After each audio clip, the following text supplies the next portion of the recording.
Just My Luck, a Luck Series novella by Jaclyn Weist. Narrated and produced by Keith Mickelson. For my children, Jacob, Andy, Ashley, Gavin, Ethan, and Heidi, you make me the luckiest mommy alive. Chapter 1. My sister had to be the most annoying person on the planet. I sighed after hearing over morning announcements that she had won the spot for student body treasurer. Andrew tapped me on the back and leaned forward. "Weren't you running for that too, Adam? Must really suck that your sister won it," he snickered. I was trying for it, actually. I was furious when I found out that she was running too, but I couldn't do anything about it. She hadn't known when she signed up that I had as well. Mom and Dad just figured it was healthy to have a little family rivalry, and wouldn't let either of us drop out. Classy. I was pretty sure they both knew who would win. Anyone who went up against Megan lost. There was no question about it. I should have dropped out. I brushed the hair out of my face that Mom was constantly begging me to cut. Science class was long and boring, but I made sure to keep notes. I wasn't about to get the lecture on working hard again. It didn't matter that I usually got straight A's. I'd always be the one to get lectured if a grade slipped to a B. The bell rang, ending class. I cringed, knowing I was about to have Megan's win rubbed in my face. Not by her. She usually took these wins in stride. It was just something that happened for her. It was more the fact that people loved to see my little sister get everything while I got leftovers. I left the room and headed straight for my locker, ignoring the laughter and cheering for the people who had just won. Unfortunately, I had to go through the crowd to get to my next class. I braced myself and walked quickly, accidentally catching Megan's eye as I went past. "Hey, Adam, wait." She ran to catch up with me. "Yeah." I glanced toward my class, hoping she'd get the hint I needed to hurry. "You okay with this? I can back down if you want." The light in her eyes showed her excitement. "No, you earned it. I'm assuming it was a pretty large margin. I don't need your charity." I couldn't help the sarcasm that came out. She jerked back, her face showing hurt. I'm sorry, Adam. I just thought you might want to do it since you're not as busy." I glared at her. I have plenty to do. I have a job, remember? Just because I'm not honors everything and doing cheer, etc. doesn't mean I'm not busy. Ignoring her growl of frustration, I walked to my next class and dropped into my chair. It wasn't until I opened my book that I realized I'd grabbed the wrong one. Awesome. Hopefully, we wouldn't need to read anything. I sighed in relief when we split into groups to work on our debates for the next day. I loved this class. I could argue all I want and get good grades for it. Usually, I was in the middle of the debate.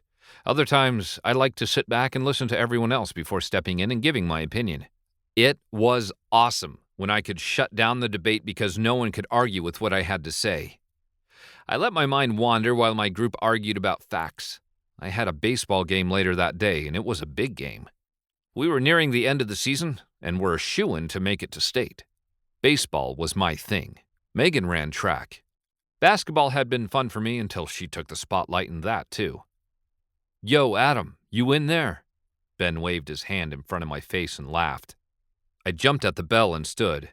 "Oh, sorry, I was thinking baseball. What's up?" "Do you want to be the one to debate? You do the best job with it," Ben said. Sure. What are we debating again?" I grinned sheepishly. Tanya rolled her eyes. "Wow, you must have really been asleep. We're debating on whether or not immunizations are a good thing. We're supposed to argue in support of them." "Oh, I can do that. No problem." I'd heard all about this argument at home. "Great. Here are the notes. You may want to read them." Tanya handed me the notes. "Thanks. My mom is thinking of going to school to become a nurse, so I could get some information from her." Tanya cocked her head to the side. "Oh, really? That's great. Didn't she just have twins?" "No, they're two already. Little terrors." I grinned. "They sound like fun. I'll have to meet them sometime." She smiled up at me. "Sure. We'll need to go over these notes." Ben slugged me on the shoulder. "See you guys later." He knew I had a crush on Tanya since the beginning of the school year. "See ya." I waved at Tanya and went to my locker. I got to hang out with Tanya Martinez. Maybe I could handle today after all. After school was done for the day, I hurried out the door, avoiding any more talk about the elections. I'd been bugged nonstop about having my sister beat me. Again.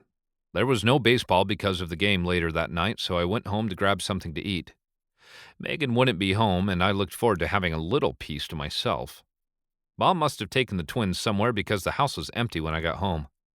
I left all my stuff in front of the hallway for Megan to pick up. Why do it when I knew she would? I headed to the kitchen to grab a soda and a bag of chips. The doorbell rang and I turned around, grumbling at the interruption. I needed to get homework done.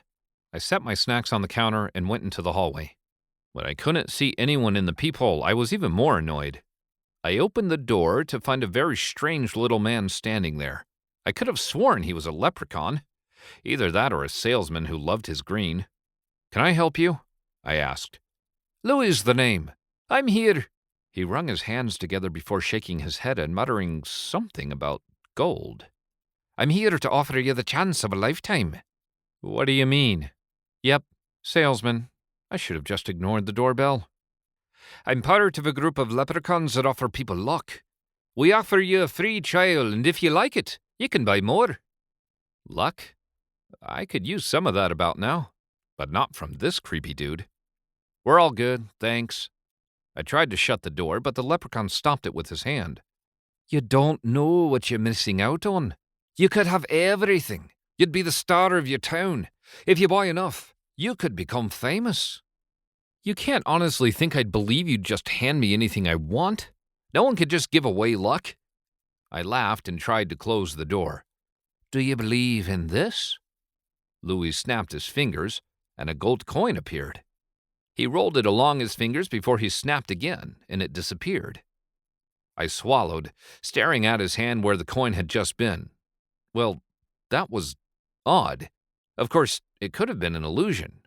Seriously, though, this was tempting. I could finally beat Megan at something. I considered it for a moment before shaking my head. "I'm sorry, I can't. I don't even know you." The little man grinned. "I was hoping you'd say that." He snapped his fingers and cackled before disappearing. I stared at the empty doorway for a second, before dropping to the ground, lightheaded. What had he just done? When the dizziness finally passed, I stood and closed the door. I went to the kitchen to grab my snack and go back to my room. I didn't see my brother William's toy on the ground and tripped on it.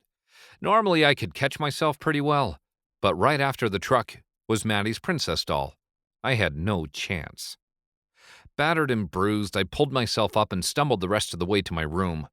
After pushing all the junk off my bed, I collapsed onto it in pain. I pulled my headphones on and started my homework. My headache wasn't helping me concentrate at all.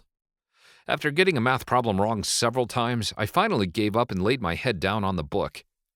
"Adam?" Mom poked her head into the room. "Yeah?" "What time is your game again?" "It's at 6. I have to be there at 5:30. I closed my book. "Are you coming?" "Yes, but I'm hoping Megan can babysit. I don't think Maddie and William will sit for that long." I laughed. "No, they probably won't. Just remind her that it's her turn to babysit. I had to yesterday." "I'll tell her. Dinner will be ready in about an hour." Mom closed the door and I rolled over onto my back. I yelped and scrambled off the bed. Somehow my pencil had lodged into my side. I yanked it out and threw it on the bed before assessing the damage. There was a nice hole in my skin, but it wasn't bleeding. How had that happened? I finished my homework and read over the notes for the debate before pulling on my uniform. When I bent over to get my mitt, I heard a ripping sound. No, please, no. I felt my pants and grumbled. The seam had split. I pulled them off and threw some shorts on to go find Mom. When I opened the door, I somehow ran it over my foot. I yelled in pain, bouncing on one foot. Mom came running around the corner. "What happened?" "I keep hurting myself, and my pants just ripped. Can you please get them sewn before I have to leave?" "Of course." She took the pants and went into the office. I followed her in. "Oh, great. I don't have any gray thread. Would you rather have black or white?" I shrugged. "It's not like anyone will notice. Let's just do white." "Yow!" I picked my hand up to find a needle sticking out of it. Seriously, this is getting ridiculous. My luck is worse. Luck? That evil little monster. I was just fine before he showed up. Mom finished sewing my pants and held them up. Good as new. Now just be careful. Your season is almost done and I don't want to buy a new pair. I'm always careful. Thanks, Mom. I went back and changed my clothes and went to sit down at the table for dinner.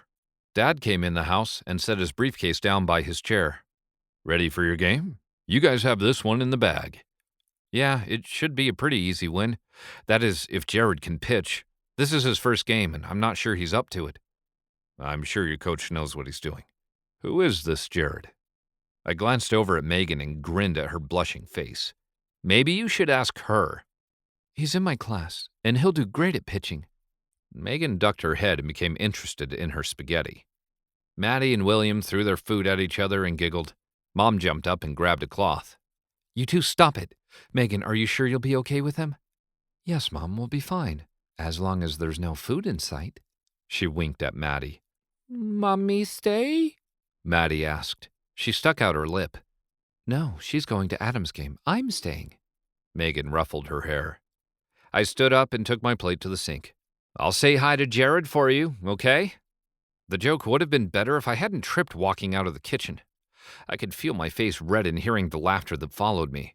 She would always show me up, without even trying. Chapter 2. The game was tight. The score was 3-2, and we were at bat. Jared had done a lot better than I expected. He had walked a couple runners, but he'd thrown even more strikes. The crowd cheered as I went up to bat.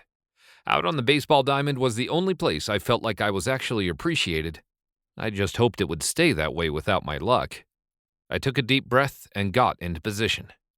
He threw the first pitch, and I knew the ball was for me. I swung as hard as I could and missed it by a mile. I shook it off. 2 more. I could do this.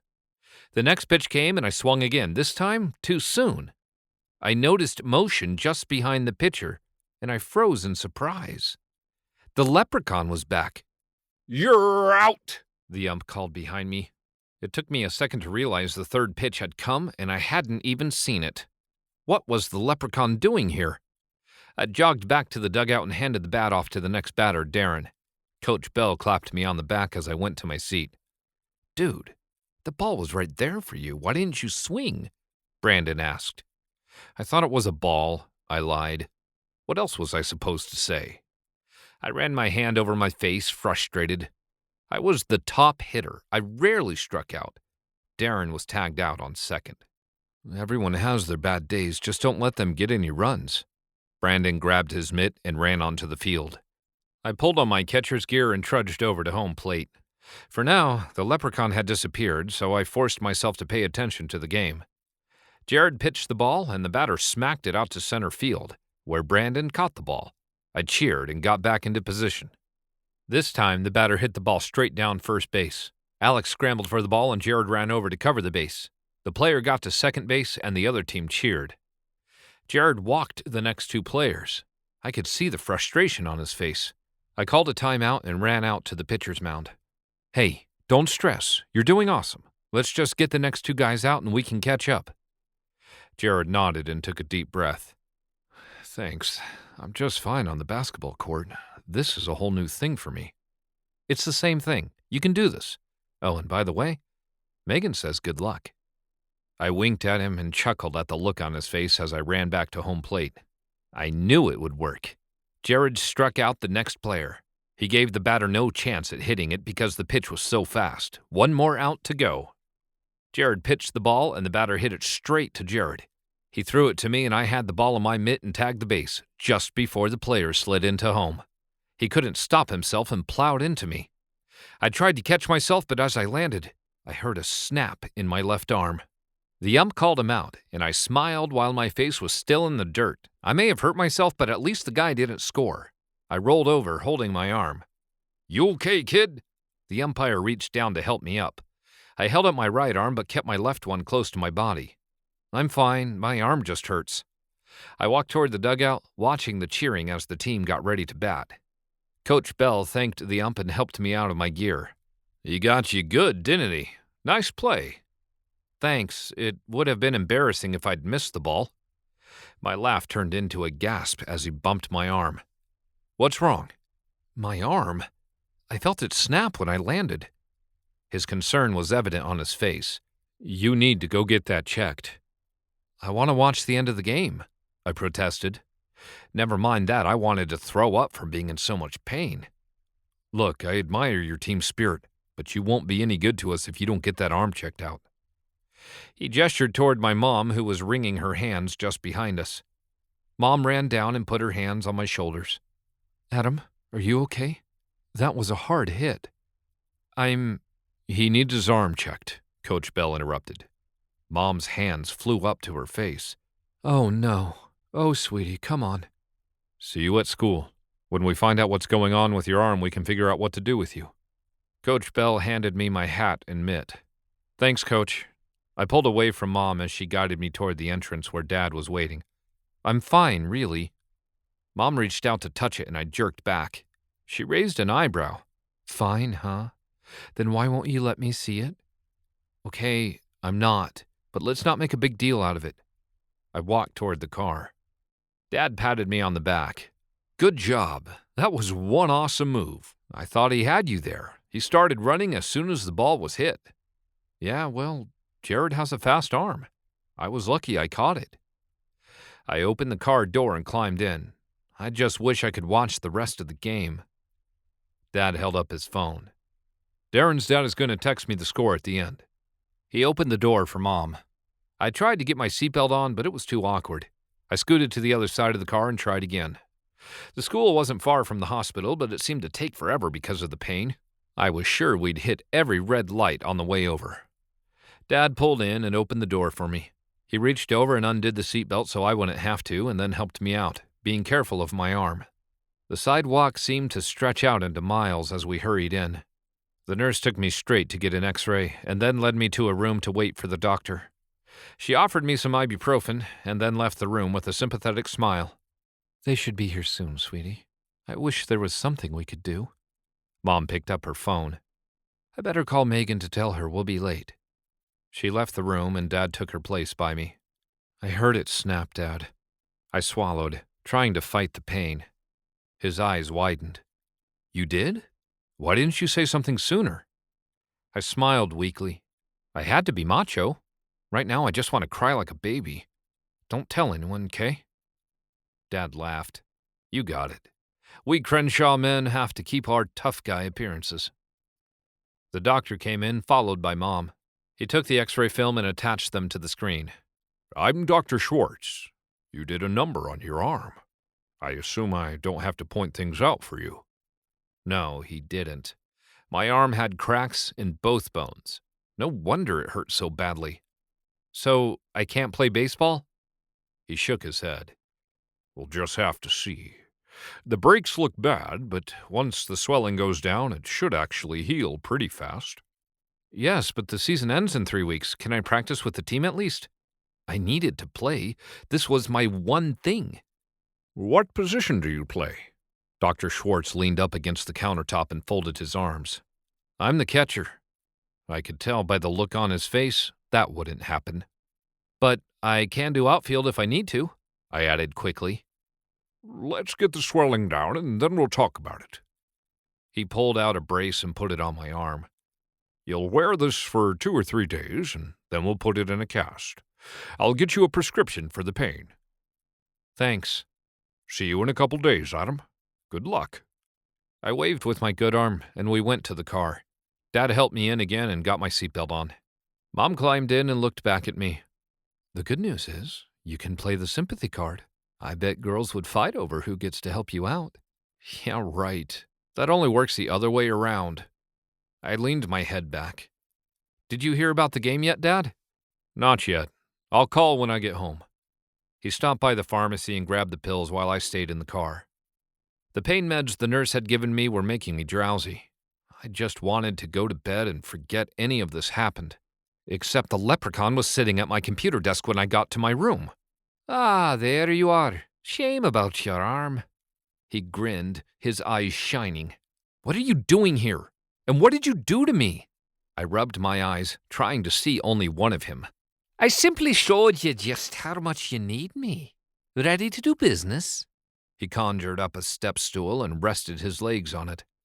I broke my arm. You think I want anything from you? Get out. I pointed to the door. He shrugged. Your loss. I'll be back. He snapped and disappeared.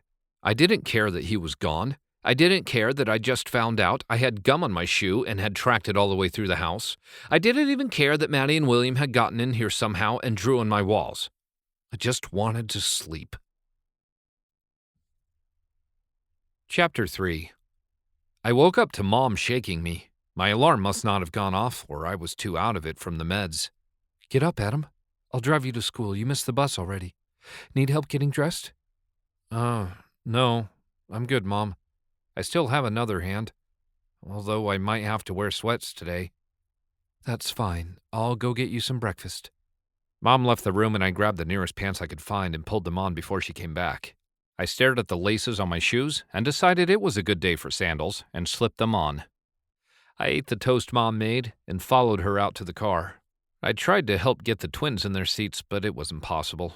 Mom finished putting them in, then hopped in and started the car. The car was silent except for the chatter between Maddie and William. I wasn't looking forward to showing up with a broken arm and didn't feel like talking. Are you sure you have the note that says you can have medicine? Mom asked as she pulled up to the school. Yes, Mom, I have it with the bottle of meds. I'll take it right to the office. I waved and readjusted the bag on my shoulder. Well, it was now or never. I took a deep breath and walked inside. It's not like people didn't go to school all the time with broken limbs, right? Okay, so not everyone would trip on a door jamb as they walked into the school and smack their head on the door. I don't know which hurt worse, the pain from the goose egg on my forehead or the laughter from my friends. Good one, man. Dylan slapped my back. Yeah, thanks.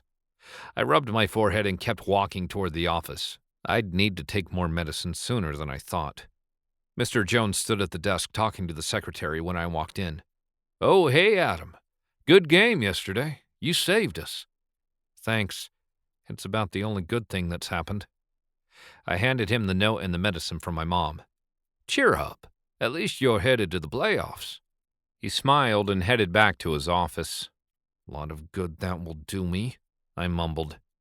I left the office and went to drop off my books. I smiled at Tanya, who was waiting at my locker. Her dark brown eyes were filled with concern, and she looked adorable biting her lip. Adam, I saw what happened. Are you okay? She reached out to touch my bandaged arm, but stopped. I broke it. I opened my locker and pulled out my books for first period. Are you going to be able to finish the season? She pulled my books away. Let me take those for you. I laughed. I can still carry books, you know. You can, but I'd rather do it. I recognized her stubborn expression well. It was the same one Megan got whenever you told her she couldn't do something. Fine, thanks. And I don't know about the season. The doctor didn't seem too hopeful. I'll still go to practice just in case. I hope you can keep playing. I enjoy watching you. I mean, her face flushed red. Sorry, I meant that I enjoy watching baseball. I laughed. Thanks. I plan to play. I don't want a dumb broken arm getting in my way. I turned and started walking to class, embarrassed that I wasn't holding my own books. But if that meant Tanya was walking with me. Tanya set the books on my desk and straightened. So, I'll see you in class? Thanks, Tanya. I'll see you there. I smiled at her and sat down for class. She waved and hurried out of the room. I opened my notebook to pull out my homework, but it wasn't there. I ran through the entire thing to see if I just missed it, but it was gone. I looked through my science book as well before jumping up and running to my locker. I couldn't afford to miss an assignment. It wasn't there either. My mind briefly wandered to Tanya, wondering if she had it, but why would she take it? We didn't have the same class. I went and sat back down, dreading the look on Mrs. Frank's face when she saw I had no assignment. Class, please hand in your homework. Mrs. Frank stood in front. I cringed and handed the other assignments forward. I just hoped my assignments were in my bag for the other classes. All right, class. Today we're doing experiments. You'll all be with partners, so find someone you can handle sharing a grade with." She smiled and waited for us to partner up. Andrew came over and sat by me. "Don't worry, I'll do all the heavy work. That just means you get to write out our answers." He grinned. "Fair enough." We stood and went over to the lab to start working. I read the directions while he mixed the ingredients. I made sure to have the homework turned in before we left the classroom. I wasn't about to let it get lost. I grabbed my books and went to my locker after class was over. The chaos in the hallways had me nervous as students jostled past me. I wasn't sure my arm would survive until I went back to the doctor for a cast. I opened my locker and jumped back in surprise. Louie was sitting, looking rather uncomfortable, on my books. "What are you doing here?" I hissed. "Mrs. Frank's going to be angry you didn't hand in your assignment." He held up a paper I recognized. "You give that back!" I reached out for it and yelled when it disappeared in a flash of smoke. "Nah, I don't think I will. Too bad your debate is next. I'm sure these notes would be useful." He ripped them before making them flash out of existence. "No! I needed those!" I reached in to grab him, but he snapped his fingers and disappeared. Again. I slammed the locker door shut and growled. Adam? Are you okay?" Tanya stared at me, eyebrows scrunched together. "No, I'm not.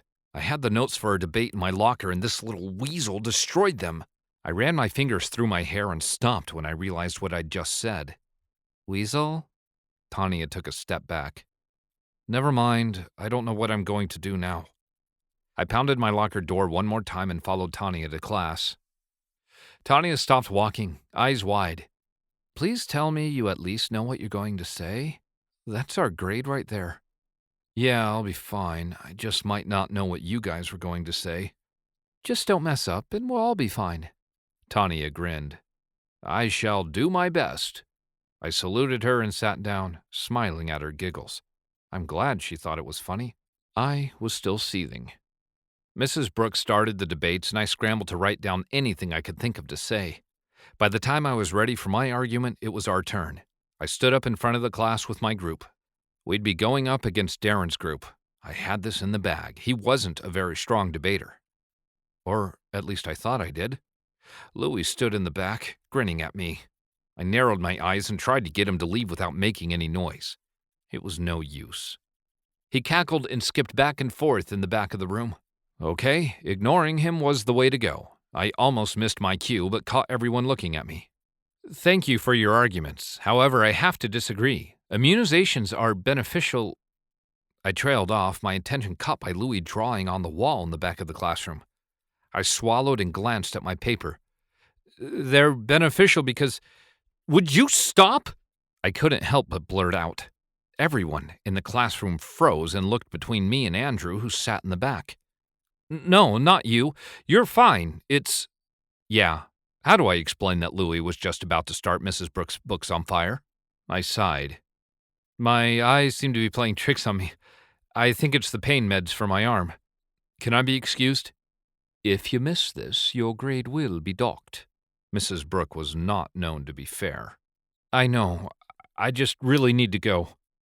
I handed Tanya my notes and grabbed the slip from Mrs. Brooks before leaving the room. There went that grade. I could have aced that stupid debate. I went to the office to take medicine and then to the bathroom to hide out. "Where are you? I know you're here, you little freak." I looked around and waited for Matt to leave the bathroom, nervously watching me. I heard cackling come from the last stall before the door flew open and Louie stepped out. "That was quite the debate you gave in there, Adam. I believe I saw a big fat F written by your name." She said docked, not failed. I swallowed the lump in my throat. "You must be mistaken. I worked hard on that debate. My group will stick up for me." "Oh, they did a great job. In fact, I'm pretty sure they got a B-. I don't think they're too thrilled that even after knocking it out of the park, their grade was that low. But they have you to thank for that. Or should I say they have me to thank." "You can't do that.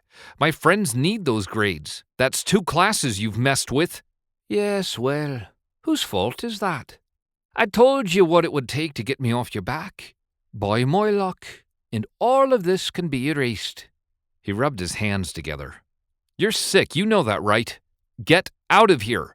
And don't let me catch you in Mr. Todd's classroom, or I will make you pay. I pushed off the sink and stormed off to class. I saw Tanya and hurried over to her. Hey, I'm sorry about that. What's with you today? Did you hit your head along with breaking your arm? She asked. I didn't think so, but maybe I did. I sighed. How did the debate go? Her eyes lit up. We did great. Ben and I took over, and Darren got all flustered. I wish you could have been there. Mrs. Brooke looked disappointed that you left. I know. I just couldn't concentrate. I opened my locker hesitantly, glad that Louie hadn't shown up again. Was it the weasel again? Tanya asked, peeking in my locker. I looked down at her in surprise. Yeah, it was. Won't leave me alone. I pulled out my history book. Was it... She stopped, biting her lip. Never mind. I'll see you at lunch, Kay? See ya. I stared after her, wondering what she was going to say. I slammed the locker shut and moved on to history. I didn't care if Louie showed up or not. I was just going to take notes and keep my head down. Hello, class. I hope you're all ready for your oral reports. We'll be starting soon, so if you have any last-minute notes, you better hurry. Mr. Todd silently took attendance while the class rustled papers. Oral reports? How in the world did I miss that? I went through my notes and grumbled when I found the schedule. I had to do a report on a battle in the Civil War. I grabbed my book and skimmed through as fast as I could and jotted down notes. 2 oral reports in a row? This was ridiculous. Adam, hello? Are you ready? Mr. Todd stood at the front staring at me, eyebrow raised. Oh, yes. I grabbed my notebook and went up to the front. I kept my eyes on my notebook and started spouting off facts that I'd just written a few minutes before. I got done and slid into my desk, relieved. This could have been so much worse. Very good. Brandon, you're up next. I sat back in relief, and too late, I remembered I was going to stare at my notebook. Louie stood on Mr. Todd's desk. He shuffled papers together, set tacks on Mr. Todd's chair, and then started mocking everything he said. I couldn't help snickering at the faces he was making. Mr. Crenshaw, do you have something to say? Mr. Todd asked. What? No, I'm good. I was just remembering a joke. Sorry. I ducked down, feeling my face redden. Well, maybe you should think of jokes some other time. It's very distracting. Yes, sir. I grabbed my pencil and wrote down the last few things that Brandon had said. Gotcha. Louie appeared at my desk, making me yelp in surprise. Adam, to my desk now. Mr. Todd pointed at his desk, his voice shaking. I stood and glared at Louie. I tried to make myself blend into the wall while I waited for Brandon to finish and for class to end. The bell rang and everyone left. Mr. Todd came over to his desk, taking notes on his clipboard. He plopped down in his chair before hopping up, howling. I groaned. The tax. Chapter 4. To the office now. He pointed out the door, his face red. You can't possibly think that was me? I laughed. Who else would it be? You had ample time to put them there.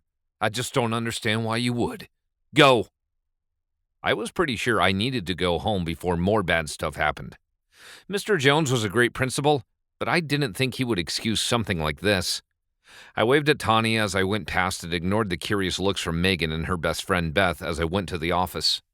I'm supposed to see Mr. Jones. What for? Amber popped her gum. I sighed. Out of all the people I had to run into, it had to be Amber. She had something against Megan, which meant she had something against me. It doesn't matter, does it? I wasn't in the mood to deal with her. Her eyes narrowed. Fine. She turned away and kept sorting mail. Aren't you going to get him? I asked. I'll get to it. I have to get this done so I can get to lunch. She smirked and kept going. I went around the counter and knocked on Mr. Jones's door.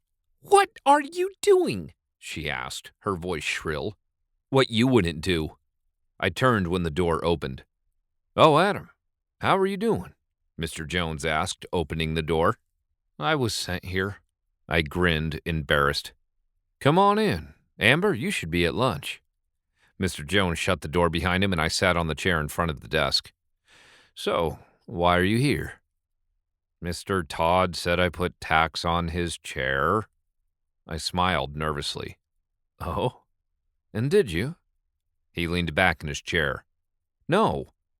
I knew if he kept asking questions, I'd look bad, but there was nothing I could do about it. I was going to find that leprechaun and make him pay. Mr. Jones raised his eyebrows. Why would he think that then? I don't know. I'd been standing by his desk, but I didn't do it. I played with the frayed ends of my bandage. He was silent for a minute, and I looked up to see him studying me. You're not one to get in trouble, so I'm going to let this go. But if I find out it was you, there will be trouble. Understand? Yes, I understand. Whoa, that was not what I was expecting. Now, hurry or you're going to miss your lunch. I stood. Thanks, Mr. Jones. I hear it's taco day. I left the office and waved at the secretary as I walked past. I couldn't believe that Mr. Jones hadn't asked me more questions. Maybe Louie didn't take all my luck like I thought he had. I grabbed my lunch tray and took what was left from the lunch ladies before going to find a seat. Tanya waved at me, so I made my way over to her and sat down. You almost missed lunch, she said. Yeah, I was off having a chat with Mr. Jones. I took a bite of the potatoes. They were cold, but they were still good. You were sent to the office. Why? Tanya asked. Mr. Todd was sure I put tacks on his chair. I stabbed my sloppy Joe. Tanya shook her head. Seriously? Like you'd ever do that? I shrugged. That seems to be what Mr. Jones thinks too. But you didn't, right? She bit her lip. Nope, but it's hard to explain who did. Thankfully, he didn't ask many questions. I took a bite of my burger. So, you know who did it? Why didn't you just tell them? It's hard to explain. No one would believe me, so I'd rather just keep quiet. I watched Megan walk by, followed by her friends. I saw how many people would glare at her, but she didn't seem to notice. Winning everything tends to make enemies. It wasn't her fault, but it was sure annoying. Tanya watched me for a minute, playing with her food. I think I know what's going on, she said softly. I stopped mid-bite. What do you mean? I can't talk about it here, but I know what's going on. I'll talk to you about it after school. Her eyes widened. That is, if you want to talk after school, she added quickly. Of course I do. I can't really play baseball, but I should still go to practice. Want to come and sit with me while I watch? My heart beat rapidly. Talking to her at school was one thing. What would I say outside of classes? Her smile grew bigger. Of course. That is, if your coach doesn't mind. He won't care if you're there. People come and watch all the time. Okay, I'll be there. I need to get to class. Talk to you after school. Knowing I'd see her after school made my day seem a little happier. I finished my lunch and took it to the lunch ladies, apologizing for being so late, then headed off to math, praying my homework was still in my locker. I nodded at Darren and Brandon as I walked past and closed my eyes as I opened my locker. I sighed in relief when there was no leprechaun sitting in there and grabbed my book. Hey, Adam, a familiar voice said. I turned and saw Beth standing there, looking nervous. She'd been Megan's best friend for as long as I could remember. She was cute, with long brown hair and brown eyes. Her quirky personality had several guys wanting to date her. Hey, Beth, what's up? I shut my locker. I just wanted to see how your arm was. Megan told me what happened. Her cheeks flushed red. My face burned, too. Megan must have been right when she teased me about Beth having a crush on me. I couldn't do it, though. I couldn't like Megan's best friend. It's fine. It hurts a little. Thanks for asking. I better get to class. I smiled, hoping I didn't hurt her feelings, and walked away. See ya, Adam. I turned back to see her smile, and then go after Matt. I sighed in relief. Apparently Megan was also right about Beth being boy crazy. I tried to ignore the slight pang of disappointment by reminding myself that she was off limits. It worked. Mostly. I sat down in math and handed my assignment forward, happy that I actually had something to turn in. I listened to Mrs. Frank drone on about integers and took notes, trying to ignore the pain in my arm. I'd taken medicine, so I couldn't figure out why it was throbbing. I flexed my arm and winced at the jolt it sent through my body. "Adam, are you listening?" Mrs. Frank asked. My head jerked up. "No, sorry. My arm is killing me. What did you ask?" Her stern expression softened into concern. "I wanted you to do the problem on the board. Why don't you answer it, and then you can go to the office? I assume you have something for the pain?" "I already took some. I don't know what's going on." I stood and took the chalk from her before looking at the problem. I remembered this one from the night before. It was the equation I'd gotten wrong over and over. It was a good thing I'd figured it out. I quickly wrote it out and handed her the chalk. "Very good. Can you tell me how you came up with that answer?"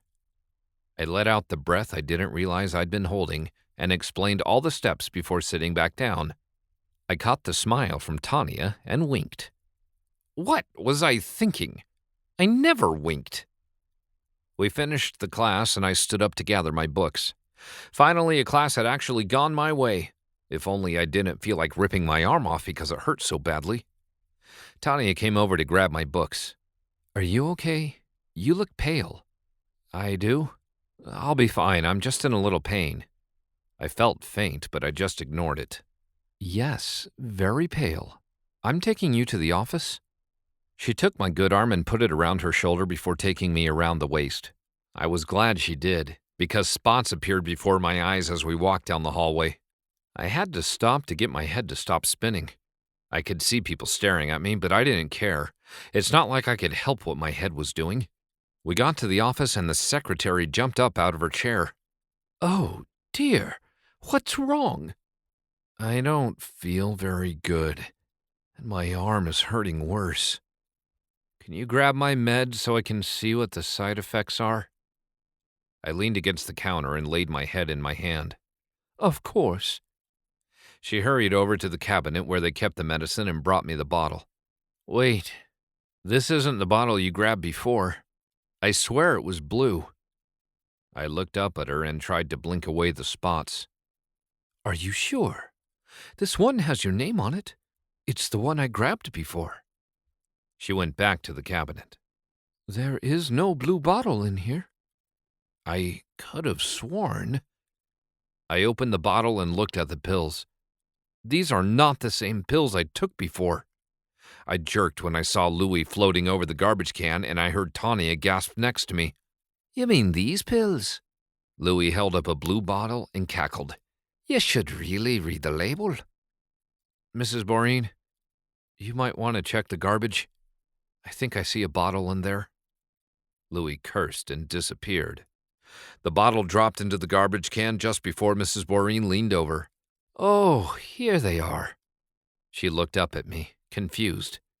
"They have your name on the bottle as well. Did you bring these in?" I shook my head. The only other time I'd seen that bottle was this morning when I came to take a pill. I should have looked. "Do you have asthma?" she asked. No. Why?" What had Louie done to me? "This is asthma medication. We better get your mom called." Mrs. Boreen reached for the phone.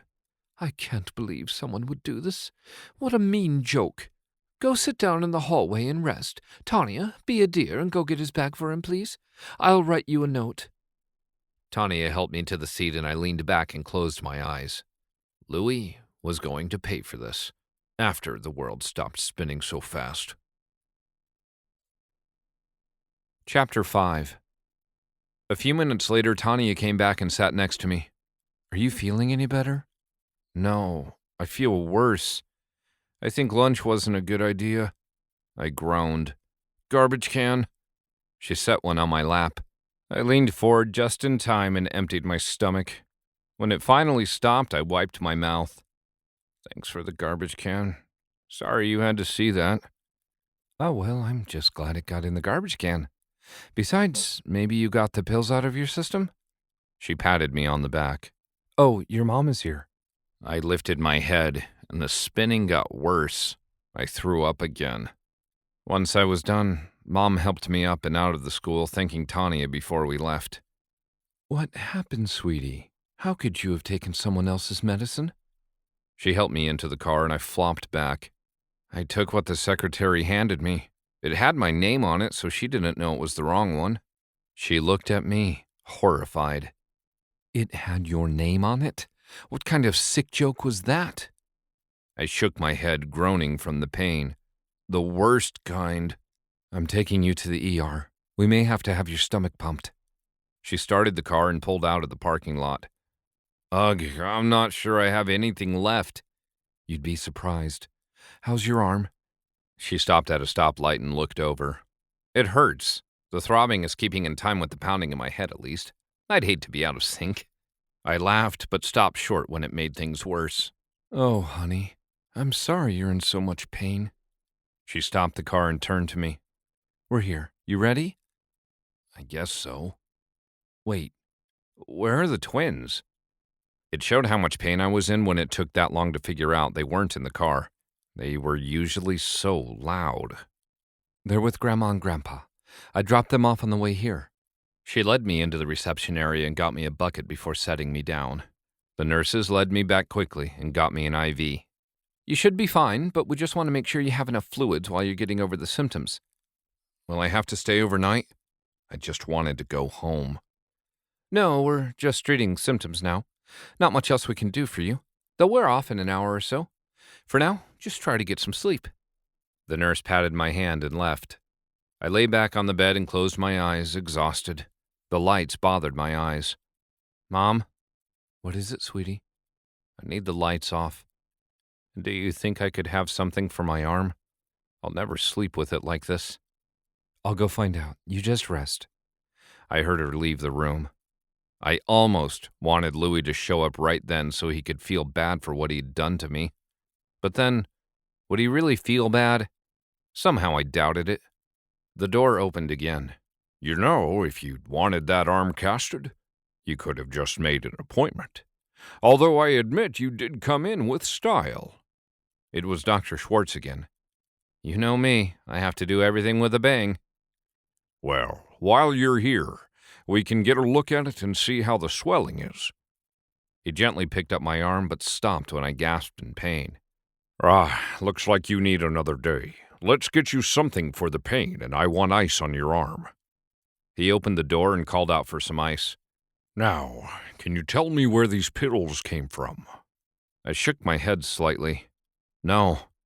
Well, I could, but no one would believe me. They're doing an investigation to figure it out, but it will be tricky. You're very lucky you aren't sicker than you are. They wouldn't find anything, so it was useless, but I didn't blame them for trying.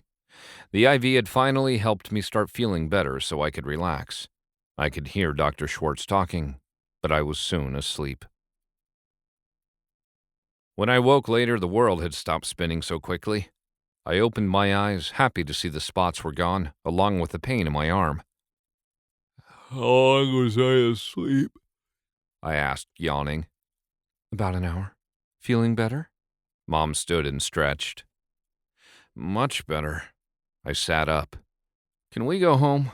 I'd like to sleep where there are fewer monitors on me. Yes, we were just waiting for you to wake up. It doesn't look like there was any lasting damage.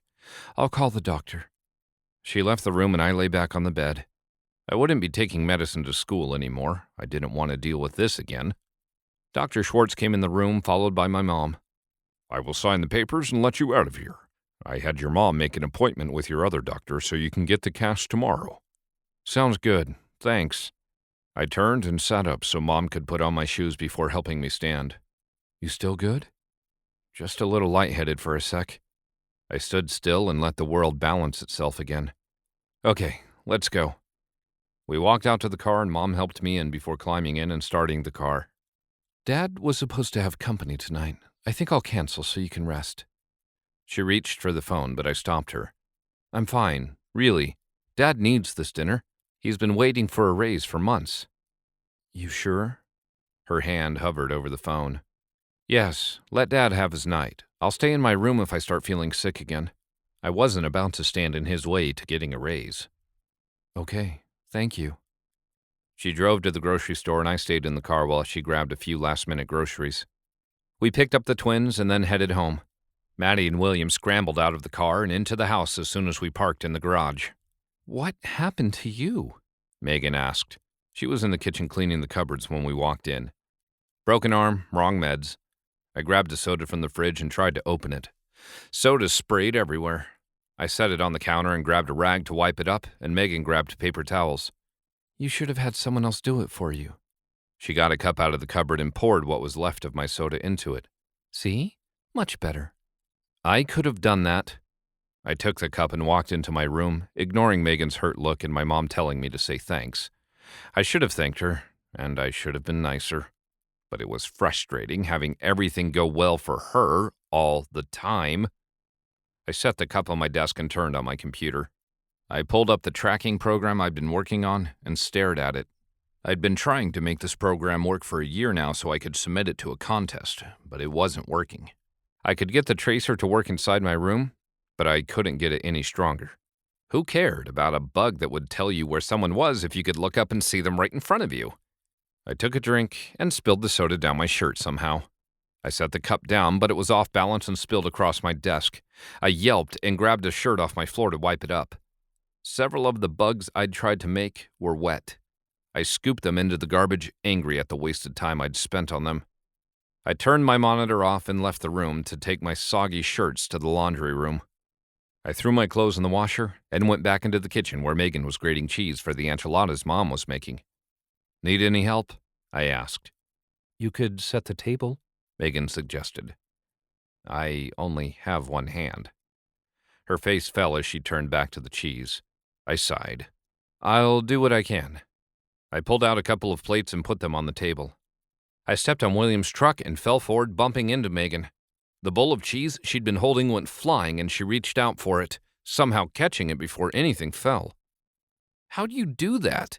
I asked, eyes wide. She never ceased to amaze and annoy me. "Do what? I just caught the cheese you made me drop." She put it down and grabbed the forks for me. "Here you go." "Thanks." I set them out and moved on to the glasses. I set them out and dropped the last one, shattering it, when I tripped over the same truck. "Watch it! Look, you have blood on your foot. I'll take care of this mess." Megan grabbed a broom. "I'm fine. I'll clean it up," I grumbled. I didn't want her taking care of me. "Adam, you have blood running down your foot. It's going to get all over the floor. For heaven's sakes, just let me take care of it," she snapped. "Fine." I limped off toward the bathroom. Somehow, I had managed to get glass in the top of my foot, but it was a pretty big chunk. I cleaned it up and found a bandage. Deciding it was best for everyone, I went to my room and flopped on my bed. I heard the doorbell but didn't move. Last time I'd answered, an evil leprechaun showed up. "Adam, it's for you," Megan called. Dread filled me. She wouldn't let the leprechaun in the house, right? I went to the door, and my heart lifted when I saw Tanya standing there, looking nervous. "Hey, I just came to see how you're doing." She smiled, making her eyes light up. "I'm fine. I had to be hooked up to an IV for a bit, but it's good." Her eyes drifted down to my foot when I limped forward. "What did you do to your foot?" Crazy bad luck. I dropped a glass cup, and somehow a piece of it got lodged into my foot. "Come on in." I led her into the living room, and we sat down. "Was it the leprechaun?" she asked softly. "What? How did you—" Right. She'd seen Louie in the office. "Why can you see him?" "I had one come to my house. It was awful." She rubbed her hand over her face. "You had bad luck too?" I asked. I wanted to cry with relief, but I refused to in front of the girl I had a major crush on. "Yes, but my leprechaun didn't seem nearly as mean as yours. I had bad luck before I gave in and bought some.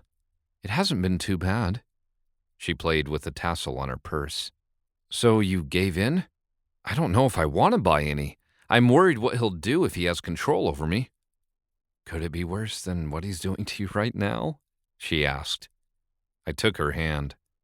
"I guess not." I realized what I'd done and quickly pulled away. "Sorry." She looked up at me and smiled. "I don't mind." I took her hand again, blown away that this was actually happening.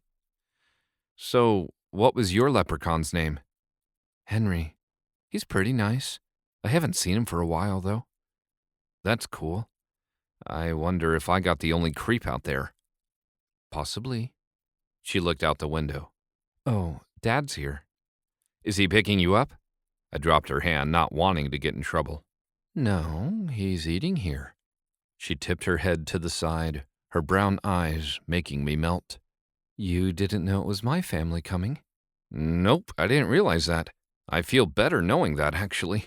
With my luck out of whack, I worried about how things would go. Tanya laughed and stood to answer the door. I followed her and realized I hadn't covered the bandage on my foot. I'll be right back. I hurried into my room and slid a sock over my cut. My broken arm protested, but I really didn't want Tanya's dad seeing the princesses on the bandage. I brushed my fingers through my hair and put on a nice shirt before going back out to the kitchen. Tanya and her dad were sitting at the table with my family. I was quite happy to find that the one empty spot was next to Tanya. I sat down and promptly found my elbow covered in rice. Oh man, I didn't see that there. Sorry, everyone. I moved to stand, but Megan hopped up to grab a rag. You stay there. We don't need any more accidents tonight. She meant it in a light-hearted way, but it hit me hard. I forced out a laugh and used my napkin the best I could. Dad, this is Adam. He's in a few of my classes, Tanya said. Hello, it's nice to meet you, Adam. Don't you play baseball? Her dad asked. Yeah, well, I did until I broke my arm. He made quite a catch before he broke it, though. Dad looked at me proudly. The runner slid into home and knocked Adam down, but Adam had already tagged the base. We ended up winning the game. I heard about that game. Well done, Adam. Thank you, sir. I reached out to scoop up an enchilada, and it flopped onto the table. Tanya took the spatula from me and put the enchilada on my plate before getting herself one. She then served her dad and my parents. Thank you, Tanya. That was very sweet of you, Mom said. Poor Adam's balance has been messed up since he fell. I could feel my face burning. Did you hit your head too, son? Mr. Martinez took a bite of his food. Maybe so. I slumped down in my seat, hoping he would stop talking to me.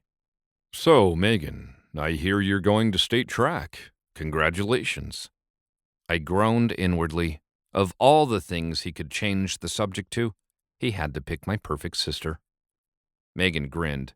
Yeah, I'm so excited. It's going to be awesome. So are you going in just one event? Mr. Martinez asked. Megan blushed. No. I'm actually going in 4 different events. The long jump, high jump, 100-meter, and hurdles. Wow, I'm impressed. Just then I felt a splat and warm gooiness run down the back of my neck, followed by giggles from William and Maddie. Talk about adding insult to injury. First, a slap in the face by Megan and her awesomeness, and then getting slimed by my brother. William, that was naughty, Mom cried. I reached back, peeled the enchilada off my neck, and stood to go change my shirt. If you'll excuse me. It was everything I could do not to lose it right then and there. I'd had it. I'd had it with Louie. I'd had it with accidents. I'd had it with twins who loved nothing more than to cover me in food. Once I was safely in my room, I pulled off my shirt, sure I'd gotten more enchilada in my hair, and changed into a new one. The only thing that kept me from throwing things and staying in my room was the fact that Tanya was sitting at my dinner table, waiting for me to come back. And not only was she okay with the whole clumsy thing, she'd been there. She knew what I was dealing with. The twins and Mom were gone when I got back to the kitchen. I could hear them giggling upstairs. Perfect. I checked my chair for any stray food before sitting down. Everyone else was almost done with their meal by that time. I ate quietly, trying not to draw attention to me. Tanya's dad stood and straightened his tie. Tanya, honey, Mr. Crenshaw and I will be talking in his office for a bit. That's okay. I can help with the dishes or something while we wait. You don't have to do that, I protested. She shrugged. I don't mind. Dad and Mr. Martinez stood and walked out of the room, and I hopped up to take dishes to the sink. I didn't take into account that my arm was broken, and I couldn't hold the plates with both arms. I nearly dropped the plates, but Tanya pulled them out of my hands. Let me do that. I don't want your arm worse off than it already is. She took them over to the sink and opened the dishwasher. You two go sit down. I'll take care of this. Megan waved us away. But it's my turn, I said. We never took over for each other. Ever. You'll need to take my turn while I'm gone to Boise. Now go. Megan grinned and looked between the two of us before starting on the dishes. Come on, we can go sit in the living room while we wait for our dads. I owed Megan big time for this one. I took Tanya's hand and we walked into the other room. We sat on the overstuffed leather couch, just a little closer than we really needed. Tanya laid her head on my shoulder. So, how bad is the break in your arm? She asked, fingering the brace. I broke both bones in my forearm. I guess I shouldn't land like I did. No, I guess not. She looked up at me. When do you get a cast? Tomorrow, as long as I don't do something stupid to make it swell up again. I couldn't help but stare into her dark brown eyes. Do I get to sign your cast? Of course. You'll be the first one. The smile on her face made me want to kiss her. I leaned forward and jumped back as I heard our dads come out of the office. Tanya stood and I followed. The interruption came at a very poor time, but I hoped there would be other chances. She waved and followed her dad outside. Dad shut the door with a huge grin on his face. Did you get it, Dad? Thoughts of Tanya were pushed to the side. Okay, so they lingered close by, but I still forced myself to be thrilled for Dad. Yes, and it was better than I expected. I was made a partner. That's awesome, Dad! Congratulations! I threw my arm around him just as Mom hurried into the room. I pulled away and let her hug him instead. You got it! That's great! This will help get contacts for Megan and a few other things we needed.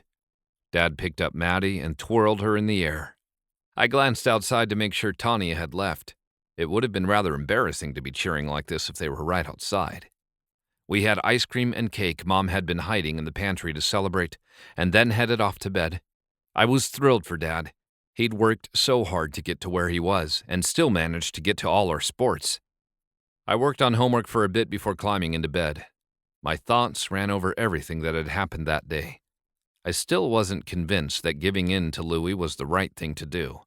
Maybe if he'd been nice like Henry had been for Tanya. I thought about everything I could use luck for, and it just didn't seem worth it. I would have to deal with Louie every day of my life.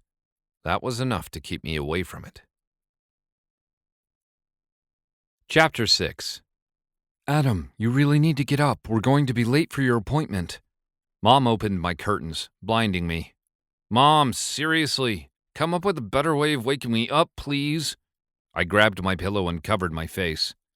I've tried several times and nothing worked. Hurry, I have to drop off the twins. Unless you want to chase them during your appointment. I'm up. I threw my pillow off, knocking the lamp on my side table to the ground. Adam, please be more careful. Mom picked up the lamp and examined it. You broke it.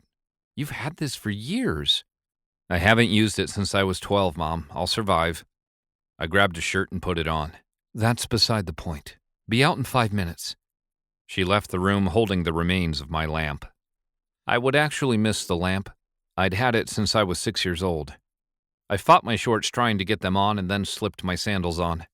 After grabbing a baseball cap to cover my messy hair, I put my backpack over one shoulder and left my room. I grabbed a piece of toast and a banana out of the kitchen before wandering out to the car. Mom was busy wrestling Maddie into her chair.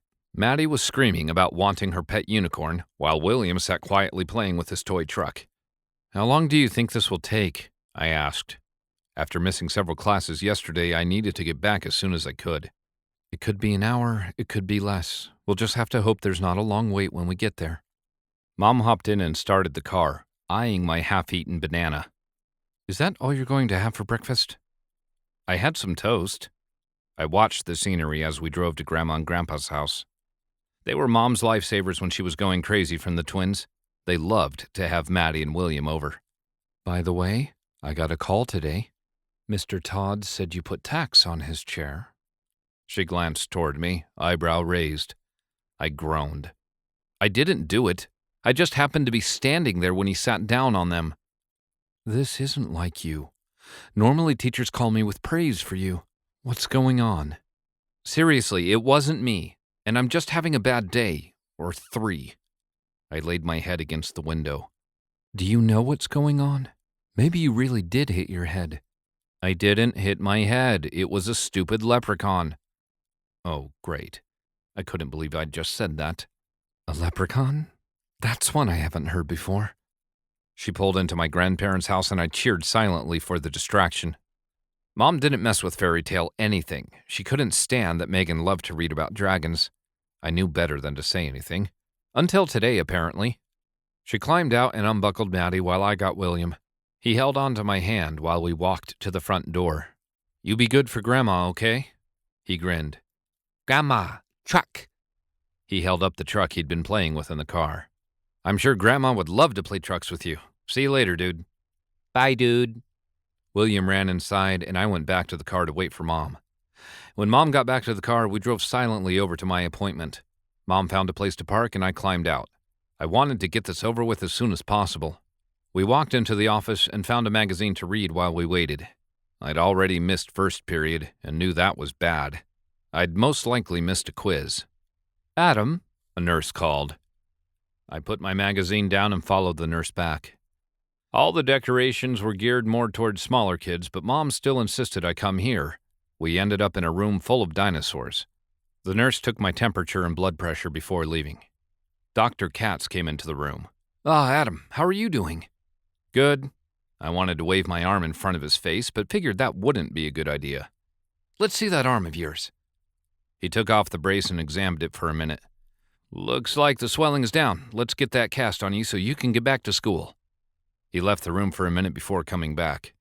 The cast didn't take long and we were out the door before second period was over. Mom checked me in and I rushed off to class trying to salvage my grade. I slipped into my seat and took notes while I waited for class to get over. As soon as it was done, I walked up to the front, hoping Mrs. Brooke would be forgiving about yesterday. Hi, Mrs. Brooke. Sorry about yesterday. And today.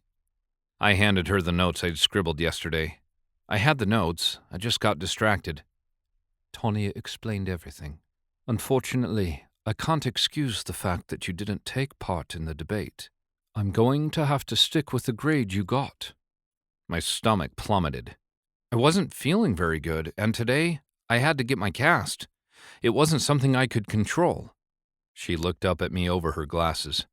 I understand that, but I just can't let everyone have do-overs. You'll just have to try harder for the next debate. But this could get me cut from the baseball team. She glanced at my cast. It seems you knocked yourself off. I'm sorry, Adam. I grabbed my books and went to history, where Mr. Todd kept shooting me death glares, almost waiting for me to act up. It didn't matter. I was too depressed to do anything, including taking notes. So, of course, Mr. Todd chose that day to quiz us on what we'd learned during the reports. It was my turn to shoot the dirty looks. Mr. Crenshaw, do you have a problem? He asked when he caught my expression. No. I ducked my head and moved my books off my desk. He handed out the quizzes, and I stared down at it. I knew a lot of the answers from studying, but I was pretty sure he made up other questions. I heard a noise near me, but I chose to ignore it. I knew exactly who it was, and I wasn't about to fall for his tricks. I barely survived the rest of school and was thankful when the final bell rang. I went out to the baseball diamond to watch practice. Coach Bell motioned me over to his side, and the expression on his face didn't give me much hope. You've had a rough couple days, haven't you? He watched the team warm up. You could say that. I didn't want him to say what I knew he was going to. I talked to your teachers. They said you failed several of their assignments. Your grades suffered. I know. I tried to get them to understand I wasn't feeling well, but they told me they couldn't do anything about it. I sighed. So, you know I'll have to cut you from the team? The disappointment was evident on his face. The school was very strict with academics. I'd pushed myself to stay on the team, and now because of a stupid broken arm and an evil leprechaun, I'd lost the one thing that was mine. Yeah, I do. It's not like I'd be able to do much anyway, right? I guess not. But hey, if you get your grades up, you can possibly be back for playoffs. Maybe so. Thanks, Coach. There was no reason to stick around, so I pulled my bag onto my shoulder and walked home. We were only a few blocks away, and the cool spring air helped clear my head. After everything that had happened, I was done. If the teachers didn't care that I was sick, and I had no more baseball, I was done caring. I walked up the steps to my house and went inside, dropping my bag in the entryway. I grabbed a soda and went back to my room. I was actually relieved when I saw Louie hanging out in my room, filing his nails. I went to my computer and plopped down in the chair. So, how much does luck cost? I opened the can and took a drink. Louie looked up at me in surprise. You want my services? Yes, I need my luck back, and I need more of yours. So what do you want from me? I couldn't believe I'd sunk this low. He rubbed his hands together. Excellent. I can have you make my shoes. I laughed. You don't want me making your shoes unless you're really desperate, and I don't have gold. Ah, gold. Louie's eyes brightened. I have a great idea. I can spin gold from straw, but it's hard for me to obtain. You provide the straw, and I'll give you the luck you desire. Straw? As in the kind you use for animals? Louie, there's straw all over the place. You could get it from anywhere. He glared at me. It has to be earned or given as a gift. Now, do we have an agreement? I thought about it for a minute. I'd need money to get the straw. I glanced over at the bugs I'd made. If I could sell those... Deal. Louie snapped his fingers and I felt warmth flow through me. That's yours back. I'll get you more when you provide the straw. I warn you, though, if you don't deliver, that luck is mine. I didn't like the glint in his eye, but I was willing to try anything at this point. I'll have the straw for you tonight. I'll just need to find somewhere to buy it. Excellent. I'll be back tonight. He snapped and disappeared. Chapter 7. What had I just gotten myself into? I went online to find a few places to call for straw and set up an order. I had no idea what I was going to tell my parents about it. I'd just have to have it delivered and hide it in my room. No one ever came in here anyway. I called the first person on the list and they would only deliver large amounts at a time. The second person was willing to deliver, but wanted a signature from my parents. Yeah, right. I finally found a farmer who was willing to deliver and gave him my address. It wasn't the best way to use my allowance, but I didn't have much choice. With that done, I went back to my program and messed around with the code until I could get it to trace the bug I'd hidden in the twins' room. It worked! I cheered before going back to work. Once I had it working right, I could burn the program onto a disk and sell it. I had managed to get the tracer to span out as far as our block when there was a knock at my door. I jumped and looked at the clock, surprised that it was already 6 o'clock. I jumped up and answered the door. Megan stood in the doorway, eyebrow raised and arms folded. There's straw sitting on our front porch. I assume you know what it's for? Yeah, thanks. The farmer had been quicker than I'd planned on. I'm going to Beth's. Can you let Mom know? I haven't seen her all day. Sure, see ya. Tell Beth hi. I stopped. Why had I said that? Whatever. She left the house and hopped on her bike. I waited for her to leave the house before lugging it into my room. This wasn't going to work. It was too heavy and it left straw everywhere. Louie, you here? Louie popped up in front of me. Aye? He saw the straw in front of me and his eyes lit up. Excellent. He moved forward to touch it, but I stopped him. Are you forgetting something? Oh, right. He snapped his fingers. I could feel the luck flowing through me, and it felt amazing, like I could do anything. I looked down at him. Hey, can you clean up the straw when you go? Mom would kill me if she saw the straw all the way through the house. Of course. I need all the straw I can get. I'll be back next week for more. And this luck will stay that long? I asked, flexing my fingers. I was eager to use it. You'll have it until I take it back. And remember, you can always get more where that came from. For a price. He winked and snapped his fingers, making him and the straw disappear. I hurried back to my room. I went to my computer and stared for a minute, trying to figure out how to make the luck work. I concentrated on exactly what I wanted to do. And the ideas flowed. My fingers could barely keep up with them. I ignored the knock at the door, but Mom came in shortly after. Sweetie, dinner is ready. Do you know where Megan is? Oh, she's at Beth's. I'll just eat in here, 'kay? I switched my screen over to make it look like I was working on a paper. "You need to come and eat with the rest of us. How did baseball go?" I cringed. I got kicked off the team. My grades slipped and the coach had to cut me. "But you were injured. That's just wrong." Her eyebrows creased together. "I know. Coach said I could try to get the grades up in time for playoffs, but I held up my arm. I'm not sure if it's worth it." Whoops, wrong thing to say. "You will get your grades up. Is that what you're working on right now?" she asked. "Yeah, kind of. I have something else I'm working on too."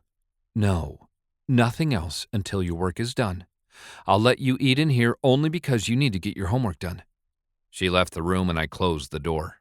I pulled out my homework and quickly went through it, only stopping to thank my mom for dinner. Once that was done, I went back to the computer and continued working on the tracking program. I was amazed at how much farther I was able to get it to span out. It was past midnight by the time I was happy with how well it worked. I made a few more trackers using things I found around the house and then listed them online. I wasn't sure how they would sell, but I figured there was only one way to find out. I flopped into bed exhausted, but thrilled that something had finally worked. If I could do well enough with these, I wouldn't need Louie's luck anymore. I could use the money from my trackers to buy whatever I wanted without him. As soon as my alarm went off, I hopped out of bed and moved over to my computer, curious to see if anyone was interested. Every one of the 5 trackers I'd listed had sold.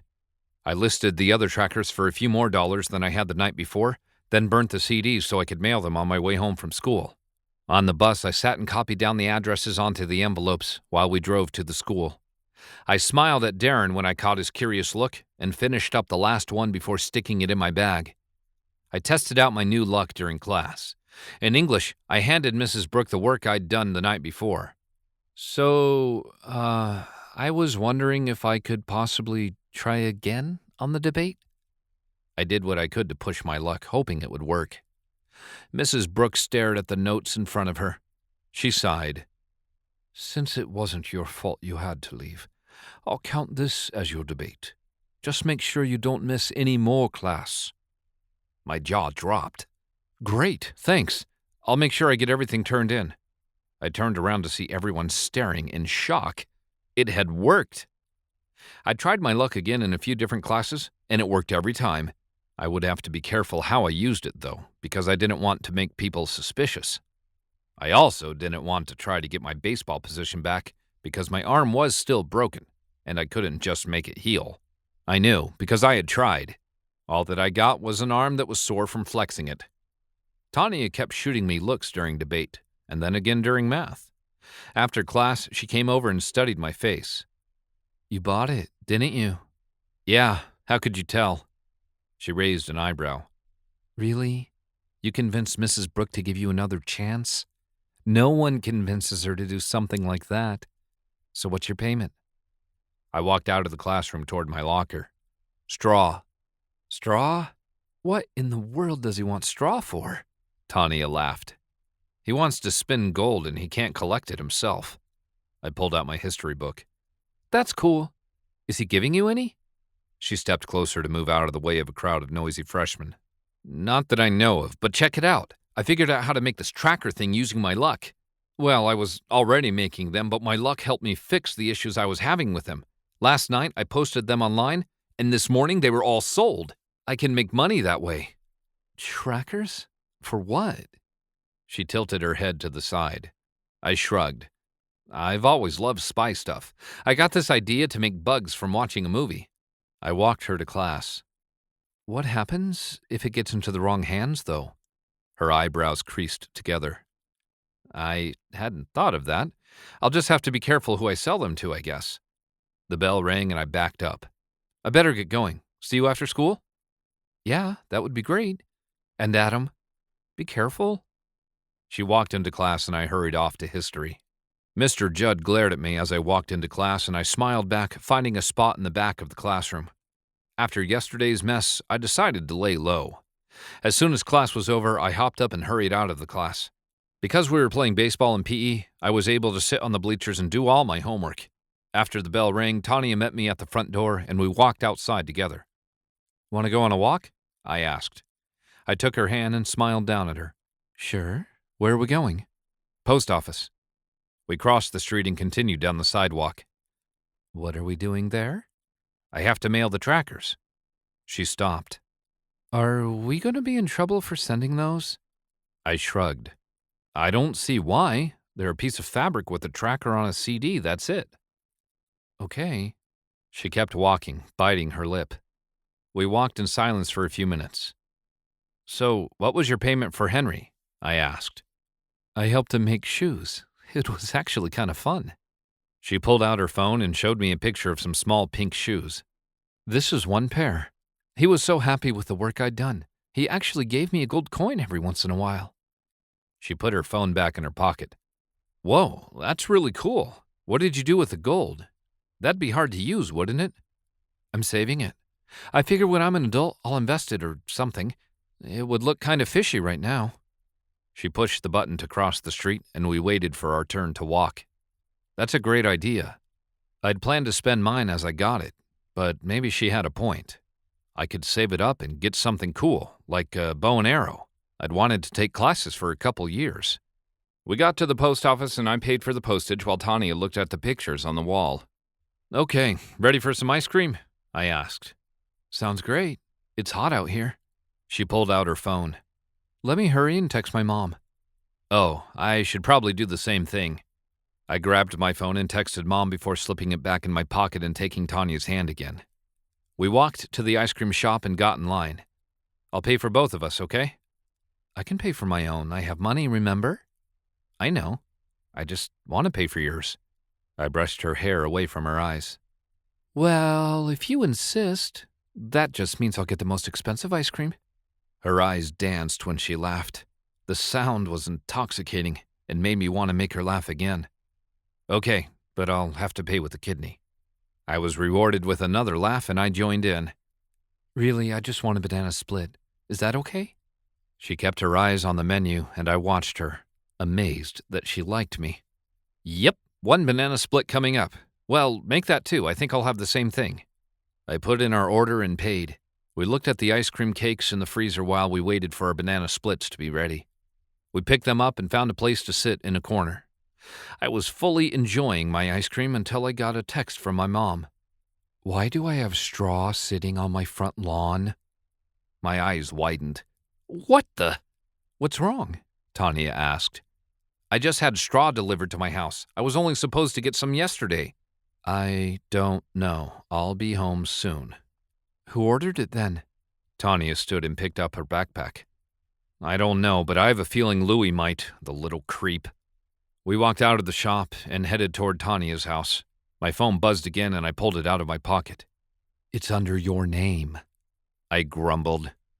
It's probably a prank. I'll be home soon and take care of it. Your mom again? Tanya asked. Yep. This is your house, right? I stopped in front of a 2-story brick home, surrounded by large trees and rose bushes. Tanya turned to me. This is it. Thanks for the ice cream. You're welcome. It was fun to have you come with me. I bent down and kissed her on the cheek. See you later. Bye, Adam. Her smile lit up her face as she turned and ran into her house. I stared after her for a minute before walking home. The straw was still on our porch when I got there.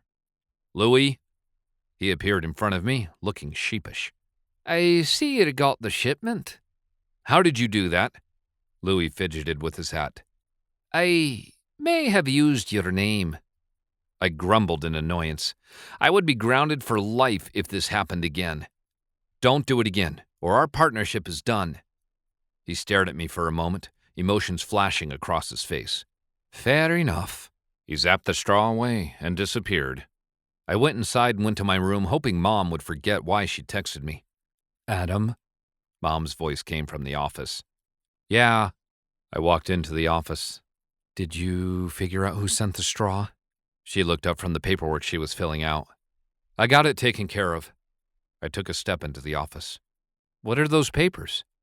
An application for college. I must be crazy. She shook her head and sat back in the chair. No, Mom, this is awesome. It's great you're going to school. You need something to get your mind off the twins every once in a while. I'd been hoping she'd do it. She loved medical anything, and this would give her a chance to use it. I'll be taking night classes, so it'll take a long time, but I wanted to do something. That's great. When are you starting? I'll start in the fall. She stood up. I can finish this later. I better get dinner started. She went into the kitchen and pulled out pots. Knowing I couldn't do much with my arm, I went back to my room to check sales. They'd all sold, and I had a few emails requesting more. I pulled out the patches I'd started and got to work making them until I was called in for dinner. I slipped them into an envelope and went in to eat with the family. Dinner went smoothly with minimal food throwing from the twins. I did have to duck from a roll that William threw, but I managed to catch it on its way down. Megan looked at me in surprise. How do you do that? Same way you do. I took a bite of my soup and smiled to myself. That was awesome. She looked at her watch and hopped up. I need to get going. Are you sure you don't want to go, Adam? You should really be there for your team, Mom said. I glanced at my room, wanting to get back to it, but she was right. If I wanted to play next year, I'd need to show I cared. I'll go. I need to grab my shoes. Mom beamed and started cleaning up the twins. I went to my room and pulled on my shoes. I checked my email again to find a few more orders. At this rate, I would be up all night getting them done. Mom dropped us off at the game and Megan went down to meet the other cheerleaders. Coach Bell saw me come in and waved. I waved back and sat down next to Tanya. Hey, how is the business going? She reached over and picked a piece of lint off my shirt. It's going crazy. I told her about the orders and what I'd have to do tonight. And Louie ordered the straw? I nodded. Yep, I told him not to do it again or we were done with our partnership. Good idea. I can't believe he ordered stuff with your name. I thought he couldn't get anything unless it was given to him. That's what I thought too. Apparently he found a way to get around it. I watched the game in silence, enjoying Tanya's company. Jared was pitching again, and he was doing well. Minico scored 2 runs before they got their 3 outs. Brandon's a pretty good catcher, but they need you out there, Tanya said. She glanced over at me. He's good. He missed a couple chances to get the runner out, though. It was killing me to watch them play. Louie had ruined the rest of the season for me. You miss it, don't you? Tanya took my hand and traced my fingers. Yeah. It's that obvious? Only to someone who understands you. I should have played basketball this year, remember? She tilted her head to the side. That's right, you sprained your ankle. How did that happen again? I actually broke it when I was skiing. I was so upset. It still bugs me every once in a while, but it's better than a sprain. Those can bug you forever. So you'll play next year? I jumped up and cheered for Brandon, who had just hit a home run. Sorry. Hey, that's why we're here. And yes, I'll try out again next year. Maybe I'll play with your sister. Maybe. From the way Megan played, I was pretty sure she'd go up to varsity next year. We ended up winning the baseball game 5-4. The playoffs would be starting next week, and we'd be going in on top. It was bittersweet for me, but I put a smile on my face when I went down to congratulate the team. Good game, you guys. That was awesome. I traded high fives with everyone. We missed you out there, man. When do you get to come back? Brandon clapped me on the back. I don't know if I will. It depends on my arm and my grades. I can do something about the grades, but I don't have much control over how fast my arm heals. Besides, you did a great job as catcher. No, I didn't, but thanks. He waved, and I went with Tanya to get a ride home with her dad. Megan was going home with the other cheerleaders. Tanya told her dad all about the game while I watched out the window. Mr. Martinez was a great guy, but I still didn't know what to say around him.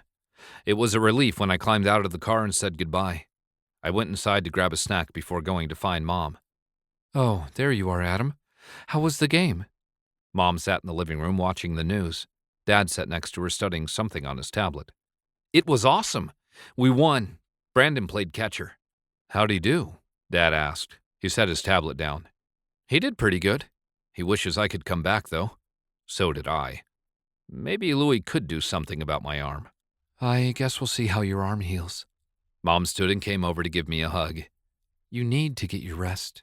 You have school tomorrow. Yeah, I think I'll go to bed. Thanks for letting me hang out with my friends. Night, Mom and Dad. I went to my room yawning.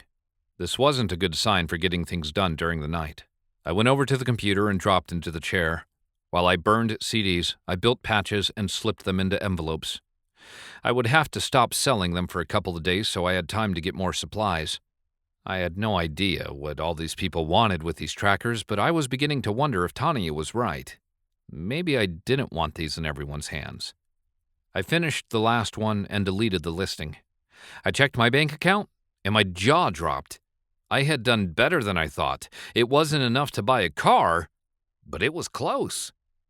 I went to bed thinking about different ways I could use the money I'd made. This whole luck thing was pretty cool when I could make it work correctly. Chapter 8. When I got to school the next day, Tanya was there waiting for me. She hugged her books to her chest and she was biting her lip. "Hey, is everything okay?" I slipped my arm around her. "We need to talk." She walked away from the front door and turned when we were alone. "I couldn't sleep last night because I was really worried you'd get in trouble for the trackers." "I just took the ad off last night. I didn't feel right selling so many." I couldn't help feeling relieved that it was only the trackers. I was worried it was something much worse. "Oh, good. That makes me feel much better." She reached up and kissed me on the cheek before walking toward the school. "Coming?" I stood frozen to the spot for a second before I ran to catch up, still feeling her lips on my cheek. I went to class and slumped down in my chair, not wanting to draw attention to myself. Louie showed up halfway through second period and sat down on my desk. "I'm going to have to up your cost." I didn't know what to say. Not to mention I was sitting in a debate class and couldn't really yell at the leprechaun like I wanted. I leaned toward him. "Get out of here," I whispered forcefully. "I don't think I will. The gold spinning is working quite well, and I've run out." I looked around the classroom to see the people were looking at me. I smiled and sat back, pretending like nothing was going on. "Did you need to say something, Adam? Perhaps you should come up and start the argument." Mrs. Brooke folded her arms, waiting. Sure, what were we arguing again?" I tried not to glance at Louie, who was standing behind her, making faces. "The importance of extracurricular activities at school." "That's not even an argument, though. Of course they're important." I stopped, surprised at how I'd just talked to the teacher. "Perhaps you should discuss that more with Mr. Jones." She pointed out the door, eyebrows raised. I sighed. "Sorry." I picked up my book, laughing to myself to see Louie topple over being off balance, and left the room. I put my book away and went to the office groaning when I saw Amber in there again. Did she ever go to class? "I need to talk to Mr. Jones." I looked directly at Mrs. Boreen, but I could see Amber perk up. "Again?" Mrs. Boreen asked, surprised. "Yeah, I figured it'd been a whole day, so I needed to say hi." Mrs. Boreen shook her head and called Mr. Jones to let him know I was there. He opened the office door shortly after. "Adam, come on in." He went back to his desk. "What can I do for you?" "I may have snapped at Mrs. Brooke." I slumped in my chair. "That doesn't sound like you." He tapped his fingers on his desk. "Is there something going on that I need to know about?" I sighed. "Nothing you can help with. I got a message and it ticked me off. I took it out on Mrs. Brooke. I'm sorry." "Did you apologize?" he asked. "Yes, I did before I left." I froze when Louie appeared behind Mr. Jones's head. "I suggest you watch your tongue, and don't check your messages during class." "I won't. Thanks." I stood and left the office, glaring at Amber's smirk on the way out, then went into the bathroom for some privacy. "Louie, get out here." He popped in next to the stall. "Yes?" "You need to leave me alone at school. It's bad enough that you bug me at home, but you can't come near me during class." "I simply sent myself to where you were. How was I to know you were in school?" I gaped at him. "You mean you don't know where you're going to show up? What if I was in the shower?" "Who showers at 10 in the morning? Anyway, I need to up the price. I've got to get more shoe supplies, and the straw isn't keeping up with demand." "Look, having straw just randomly show up at my house makes my mom very suspicious. Appearing at school destroys my record. and makes me look crazy when I'm talking to someone no one else can see. I'm beginning to think this luck thing isn't worth the trouble. I let go and stormed out of the bathroom, ignoring his calls. I would just have to show him I didn't need any extra luck. I wouldn't do anything out of the ordinary. That way, I didn't use more than what I normally had, and he couldn't demand more. Tanya met me by my locker. You really need to get rid of him. I know. I just told him to leave me alone. I walked her to her class. See you at lunch? Sure, I'd like that. She smiled at me and hurried into class. I laid low during history class and took notes like I'd done so many times before. Mr. Todd put us in groups to study for our test, and I kept quiet while everyone else talked. As soon as the bell rang, I was out of there and went to meet Tanya. Hey, how was class? Tanya made a face. I had a test that I think I barely passed. How about yours? It wasn't bad. We dropped off our books, then went to pick up our lunch trays. We ended up sitting in the middle of the baseball team, so we didn't get to talk much, but it was nice to have her by me. I went through the rest of the day, sure that Louie was somewhere close by, but he never made himself known. I was glad he was nearby, though, because that meant he could watch me not using my luck. I purposely got questions wrong on my Spanish test, then took a nap during PE. I went straight home and to my room. There you are. Louie was sitting on my chair smoking a pipe. Put that out. I really don't need it smelling like tobacco in here. I find it smells better than dirty socks. Besides, it's not tobacco. What do you want? I collected the envelopes so I could run them to the post office. I hadn't had time to grab them this morning. Payment? You told me you'd come next week. Last time I checked, a week was much longer than 2 days. I told you. Things got more expensive for me, so I'm going to need you to pay sooner. I don't think that's how it works. I shoved the envelopes into my backpack. I see you have yourself a girl. I froze in my tracks and turned around. Don't you go near her. He cackled. Oh, I won't go near her. I can't.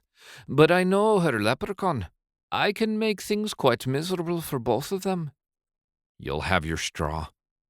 I left the room and grabbed my bike. I rode to the post office and got the packages sent off. As soon as I got out of the post office, I met the farmer to pay him for more straw. After Louie came and grabbed it, I went back into the house and flopped on my bed. I wouldn't be saving up the money from the bugs. I'd end up spending it all on straw for an insane leprechaun. My phone buzzed with a text from Tanya. Can we talk? I texted her back. Sure. When do you want to meet? I sat back up and pulled on my shoes. So much for resting. I'm at your house, but no one is answering the door. Whoops. I hadn't even heard her knock. I went out and checked the peephole just to make sure that Louie hadn't tricked me. Relieved to see Tanya looking back at me, I opened the door. I was surprised to see that Tanya's eyes were red and puffy. Hey, what's wrong? I pulled her into a hug. Henry's back. He told me he was being threatened and that he needed to up the cost for my luck.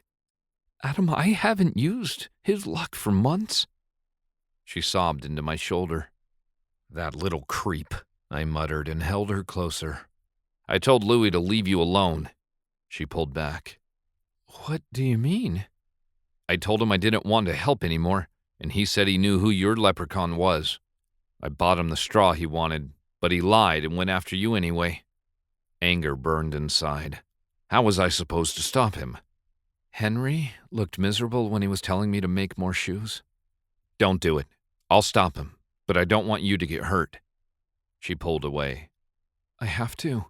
If I don't, he said Louie would come after my family. Louie told me he couldn't, though. He isn't allowed. All I know is what Henry told me. I just wanted to warn you about what's going on. I was wrong to tell you to take the luck. You need to get away from him as soon as you can. I think you're right. I bent down and kissed her softly, surprised at myself. She grinned and returned the kiss before pulling back. I better get going. I have shoes to make. She waved and ran back to her bike. I watched her ride away, then went inside. I would have liked to dwell on the kiss, But I didn't have time. I had a leprechaun to deal with. Chapter 9. I knew something was wrong when I walked into debate class a few days later. Tanya avoided my eyes, and I was sure I'd seen a tear roll down her cheek. I sat down next to her and leaned over. "Hey, what's going on?" She shook her head. "I'll tell you later." She stared up at the teacher and wouldn't answer any of my questions. I sat back in my seat, heart beating rapidly. I didn't like that she wouldn't tell me. Something was seriously wrong. I tried to pay attention in class, but it was no use. As soon as the bell rang, I followed Tanya out and grabbed her by the elbow. "Can you tell me now?" She bit her lip and walked away. "We're moving." I felt like the world had dropped out from under me. "What?" "This weekend, Henry and a few other fairies and other creatures showed up at my house. They caused all kinds of problems, and since my family couldn't see what was happening, they decided the house was haunted. We're moving as soon as we can get the house sold." "Well, if it's haunted, it won't sell very fast, right? And what if all those creatures leave? Then your parents won't think it's haunted anymore." I pulled her into a hug. "It's not just that, though. Apparently, when my dad asked your dad to be a partner, it was really so your dad could take over for him. He's been planning to leave for a while and didn't tell us. This was just the last straw, and he moved up our transfer." I couldn't breathe. "So where are you going?" I ignored the tardy bell that rang and continued to hold her. She looked up at me.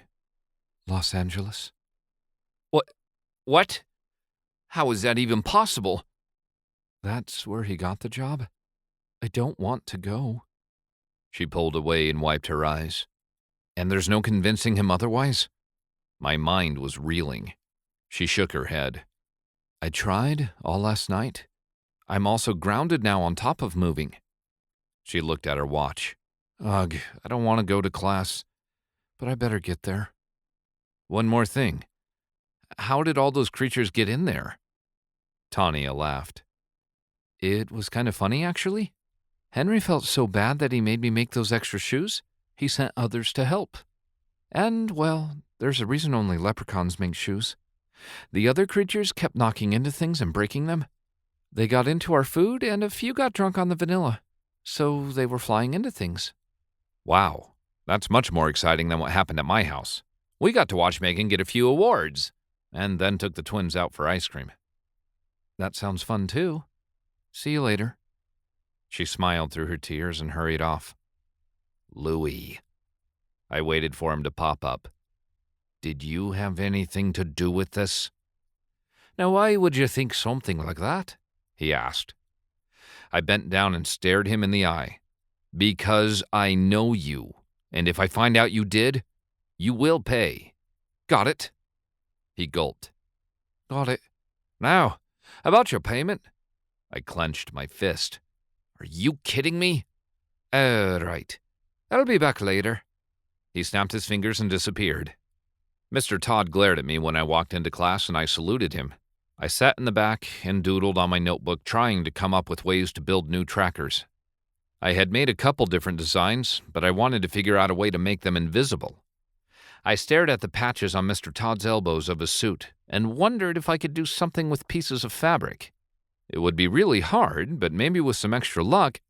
No, I wouldn't use it.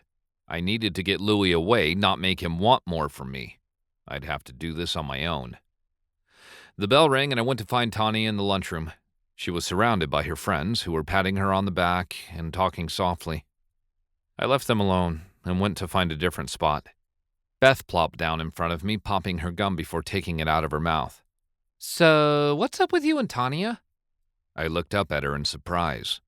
"What do you mean?" She raised her eyebrows. "Come on. You're over here being all grumpy, and she's over there crying. It's not that hard to figure out." "It's nothing between us. We're fine. She's moving." Beth's jaw dropped. "Seriously?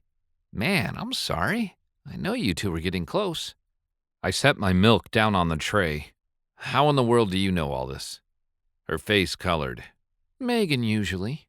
But Tanya's sister and my sister are best friends, so I hear about it that way too. Oh, small world. So why are you over here? Where's Megan? I took a bite of my burger, hoping she wouldn't think I wanted her to go away. I actually thought she was pretty cool, even if she was Megan's best friend. She has an extra track practice. Besides, you looked sad, and I wanted to know what's up. Wait, aren't you supposed to be there? Beth had placed in almost as many events as Megan had.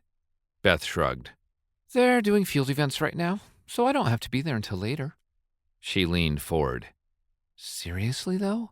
Why aren't you with her in her time of need?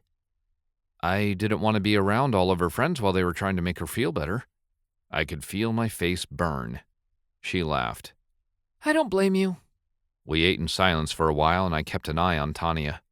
When she got up with her friends, I grabbed my tray and waved at Beth before leaving. She waved back and grabbed her sack lunch before heading out of the cafeteria. Hey, Tanya, wait up, I called. She stopped and waited for me. Was that Beth you were eating with? She asked. Yeah, she wanted to know what was going on with you and me. I put my arm around her and noticed she was tense. It took me a second to realize she was jealous of Beth. I stopped and turned to her. Look, you don't need to worry about her. She's my sister's best friend. She studied me. You're sure? Yes, there's only one girl for me. I reached out for her hand, and she hesitated before taking it. I'm sorry, I'm just jumpy. And my friends. There's nothing between Beth and me. I promise. She brightened, but the smile dropped off her face when she saw something behind me. Oh no. I turned to see a leprechaun standing behind me, tapping his fingers nervously. Is that Henry? Yes. He's never shown up here before. She walked toward him and I followed, wondering what was going on. Henry's eyes narrowed when he saw me coming. This is private. I sighed. Fine, I'll see you later. I went to class and waited for Tanya, but she didn't show up. I texted her to find out what was going on, and she texted back that she had gone home to pack. I felt like I'd been punched in the stomach. Pack? They couldn't have sold their home already, could they? The rest of the school day was a blur as I waited for the school bell to ring. The second school ended, I grabbed my bike to ride over to Tanya's house. I pulled up to see the moving truck in front of the house. Workers were busy taking boxes out to the truck. I dropped my bike on the lawn and hurried up the walk. The door was open, but I decided to knock anyway. A woman who was an older version of Tanya came to the door. Can I help you? Hi, I'm Madam Crenshaw. I'm looking for Tanya. Adrenaline coursed through me. I wanted to cry and yell and break something all at the same time. She turned and called into the house and turned back to me. Her silence was making me nervous. I needed to say something. Anything. So, why are you moving? I thought you were waiting until the house sold. I hoped Tanya would hurry to the door. We had to move things up. We're supposed to be in LA by the end of the week, and we decided just to go. What about school? You don't care that you're just moving her? What about me? I couldn't finish the sentence, not with the way she was looking at me. This is the opportunity of a lifetime. We couldn't pass it up. She turned and moved out of the way for Tanya. Adam. Tanya threw herself into my arms, sobbing. I hugged her tightly, not knowing what to say. Her mom left, so I let Tanya cry until she was able to calm herself down. With the last few sniffles, she pulled away. Sorry about that. I just don't know what to do. She wiped her tears away. Henry came and warned me that my parents had started packing.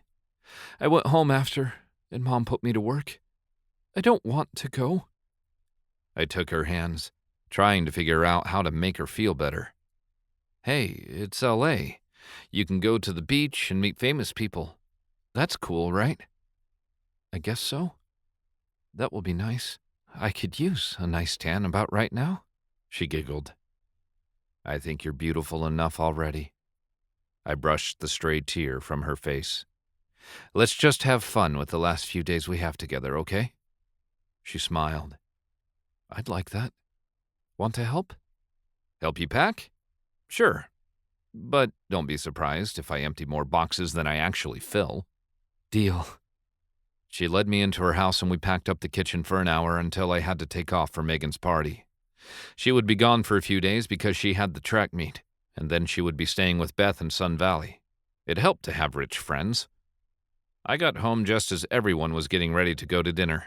I went in my room to put on a nice shirt, then combed through my hair. I opened the door to see William and Maddie standing just outside, drawing on the wall. Maddie had green marker on her dress, so I picked her up and went to find Mom. She was in the office with Dad, talking softly. I knocked before opening it. "Hey, Mom. Maddie has marker all over her dress." Oh, great. She took Maddie from me and hurried upstairs. I turned back to Dad. "Is everything okay?" He rubbed his forehead. "Yeah, we've just had a few neighbors that suddenly decided to put their houses up for sale. It's just kind of odd." "Do you know why?" A chill went through me. He chuckled. "The rumor is that the houses are haunted. I haven't heard that excuse for years." "What do you mean?" Dad studied me for a second before answering. "There are rumors that go through every once in a while saying that places are haunted. It's nothing to worry about." He stood. "Come on, I'm starved." I watched Dad walk away, wondering what he was hiding. William tugged on my hand and pulled me toward the kitchen. I picked him up. "Ready to go?" Eat! William pointed toward the fridge. "We're going out tonight." I walked toward the garage, fighting a struggling William. He kept pointing at the kitchen. Mom came downstairs with Maddie, and Megan followed, putting in her earrings. We all climbed into the van, and Megan helped Mom get the twins into their car seats. I had to climb in the back since Megan was in a skirt. We drove to the restaurant and waited for our table. Once we were seated, I stared at the menu, partly because I wanted to ignore the rest of the family, and partly because I was starving. I had to listen to how fabulous Megan was with her record times and how it was too bad I had broken my arm so I couldn't play baseball. I should have just stayed home. The waitress came by and we ordered our food. I showed William how to blow the paper off the straw and how salt would make the flame of the candle go higher. I had to stop when I caught Mom's glare. I winked at William, and he giggled. Out of the corner of my eye, I noticed that one of the waiters was much shorter than the rest. He had a red beard and was coming straight for me. I glanced between him and my parents before standing and excusing myself. I gestured for the waiter to follow me and went to the restroom to wait for Louie. He came in, straightening his suit. "I think this fits me quite well, don't you?" "What do you want?" He huffed. "What I've wanted this whole time. I gave you luck. We had a deal, remember?" "Yeah, a deal I've paid off. Stop coming after me." I pushed open the bathroom door. "Not so fast. You're wasting your luck. If you don't use it soon, I'm going to revoke it." I stopped, surprised. "What's that supposed to mean?" "You keep failing your classes. You haven't used it for trackers for a few days, and things are no better between you and your sister. Use your luck." He enunciated the last couple words. "The only thing I'd like to use my luck for is to keep Tanya here, and that's not going to happen." He studied me, stroking his beard. "That's all you want?" "Of course it is." "I might have something I can do about that." He snapped and disappeared. I couldn't help the hope that rose in my chest. Nothing he'd done so far had actually helped. I decided just to ignore him and go back to dinner. My steak should be there by then anyway. "Oh, there you are. I was beginning to wonder if you'd fallen in," Dad laughed. "Not quite." I took a bite of the juicy steak and enjoyed the flavor. I kept quiet while Megan went over the plans she had for the next few days. She couldn't wait until she went to Sun Valley. I couldn't either. A few days without her around to remind me that I was inferior was just what I needed. We finished up dinner and went home for dessert. I ate my piece of cake in silence before escaping to my room. I hadn't heard anything from Louie in a while, and decided to count that as a good thing. I plowed through my homework, not caring to check my answers. Sometimes this whole slacker thing was harder than it was worth. Chapter 10. The next morning I stayed in bed, reveling in the quiet. Mom had taken Megan in that morning and had apparently forgotten to wake me up. It was somewhat insulting, but I'd take it. I climbed out of bed and threw on some sweats before grabbing some breakfast. I had 3 bowls of cereal, something Mom would have never let me do. The bus had left already, so I took my bike to school. Besides, this way I could help Tanya that afternoon. School went by painfully slow, but I was happy that I didn't have to deal with any leprechaun throughout the day. What I did have to put up with was getting group texts from Megan. She'd send us pictures of her trip in the track field. If there was a way I could block her, I would have. I was glad she was excited, and I was really happy for her. I just didn't want to be reminded that she was off playing while I sat here with a broken arm. I turned off my phone during third period and figured I'd get the texts after school. Tanya hadn't shown up at school, and it hurt me worse than I'd expected.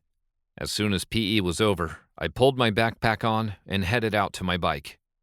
"Adam! Hey, Adam!" Brandon yelled. I stopped and turned. "Yeah?" "Where are you headed?" He caught up to me, breathing hard. "Tanya's. She's moving and I want to help out." I readjusted my helmet. "We need you at practice, man." "I have a broken arm and was kicked off the team, remember?" I held up my cast. "Yeah, I remember, but I also remember that if you got your grades back up, you could come back to the team. I checked your classes. You got A's on all your tests last week. I talked to Coach and he said that was good enough." I tried to squash the hope in my chest. "That doesn't help my arm, though." "I was thinking about it. Your mitt goes on that wrist, so except for jarring from hard pitches, you'd be fine." I stared at him for a minute. "You're serious?" "Look, no offense to Jared, but his pitches aren't the fastest I've ever seen. I think you could do it." I laughed. "You hate being catcher that bad, huh?" He grinned. "Dude, more than you'll ever know. Will you at least come and try?" I sighed. "Fine, but if my mom finds out, I'm sending her after you. Got it?" "Got it." I went to the locker room to find my baseball uniform. Everything was still like I'd left it in the locker. I changed slowly and waited for everyone to leave. "Louie," I whispered. "Yeah?" he asked, sitting on top of the lockers. "Do you think you could do something to help my arm?" I couldn't believe I was asking for help. Again. "It'll cost you." The glint in his eye made me wonder about the price. I sighed. "I know. I can't heal you, but I can give you more luck so that ball doesn't hit so hard." "Fine, whatever it takes." I needed this. He nodded and snapped his fingers. I felt the warmth shoot through me, and I grinned. "Thanks, Louie. I'll get you the straw as soon as practice is over." "I'll be waiting." He disappeared. I walked out to the field and up to Coach Bell. "Hey, Darren said you were okay with me playing again." "You sure you're up for it?" He glanced down at my cast. "There's only one way to find out." "I guess there is. Suit up. We'll have you catch a few pitches and see how you do. But if it hurts at all, I won't have you play tomorrow night." "Fair enough. Thanks, Coach." I ran over and attempted to get my catcher gear on, but having one hand didn't work so well. Dylan and Jared came running over to help me out. They got me suited up and I went out to home plate. It was then that I realized how crazy I was to even try this. That was until the first pitch. Jared threw the ball and it slowed down just seconds before it hit my mitt. I could barely feel the impact. Whoa! I grabbed the ball and threw it back to Jared. He pitched several more and it happened every time. It would fly toward me and slow down just in front of me. I couldn't help but laugh. Coach Bell walked out to me. "How's it feeling?" "Fine. I think tomorrow will go great." I flexed my hand. I could feel the stiffness in the bone, but otherwise it felt just fine. "Well then, welcome back, Adam. Don't make me regret having you back." He clapped me on the shoulder and turned to the team. "All right, let's get some fielding practice down and then we'll work on batting." I got home a couple hours later, exhausted. I dropped my stuff off in my room and went to the kitchen to grab a snack. Mom came out of the office. "Where have you been?" "Baseball." She looked at me in shock. "What were you thinking?" She grabbed my wrist as if she could see inside the cast. "How does it feel?" It's fine, Mom. Really. Coach had me practice a few catches before he would agree to let me back on. She ran her fingers through her hair. I must be the worst nursing student ever. I'm going to let you play. But if you hurt yourself, I'm banning you for the rest of high school. Got it? I'll be fine. Promise. I grabbed some orange juice out of the fridge. She smiled at me. It's good to have you back. I looked at her in surprise. What do you mean? You've been so quiet for the last few days. Oh, I guess I just needed something to do. I went back to my room and put my headphones on. Now that I had baseball back, I was determined to keep my grades up. I jumped when my mom opened the door. Hey, sweetie, Tawny is here. Okay, thanks. I went out to the living room and sat down next to Tanya. You didn't answer your phone, she said. Oh, I forgot to turn it back on. I turned my phone on and watched as text after text came in from Megan. Pictures of track, the museum, and her medals. The text from Tanya finally came in, asking if she could come over. Why did you have it off? She asked. I showed her the phone. Megan is sharing her life story with us over text. I put the phone away. So how's the packing going? Pretty good. We're almost done. And we have an offer on the house. She played with the strap of her purse. That's a good thing, I guess. I took her hand. I played baseball today. She looked at me with wide eyes. How'd you do that? I grinned. A little luck. He couldn't heal me, but he could slow down the ball. That's awesome. But is it worth the price? Her eyebrows drew together. Probably not, but Brandon begged me to take over catching, and I figured I'd give it a shot. It felt good to be out there again. I'm happy you can play. I'll have to sneak away from packing to watch you. That would be great if you can. Your parents are still set on Friday? Yeah, Dad's down there looking for a house right now. He thinks he found one, so we're just waiting to hear back. Did you hear that there are other people moving out around here? Something about haunting? I asked. She looked at me in surprise. Really? Do you think there are other leprechauns? I don't know. It could be. Or it could be the same one. Louie's pretty persistent. True, she sighed. I better get going. She stood and walked to the door. Are you coming to school tomorrow? No. Dad checked me out this morning.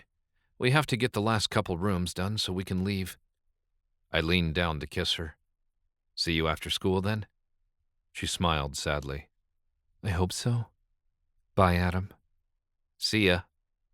I watched her leave before closing the door. My dad getting the new promotion was bittersweet. I was happy he got it, but man, it stunk that the girl I cared about was leaving. Chapter 11. And you're sure your arm is okay for the game? Mom asked. Yeah, I'm sure I'll be fine. I was dressed and ready to go, but I had to reassure Mom every few minutes that everything would be okay. She got the twins in the car and I climbed into the front seat. We drove to the game in silence. I could tell Mom was tense. I was relieved when I was able to escape the car and head to the field. This was the first game in the playoffs, and I could feel the buzz of excitement in the air. I just hoped my wrist would hold out.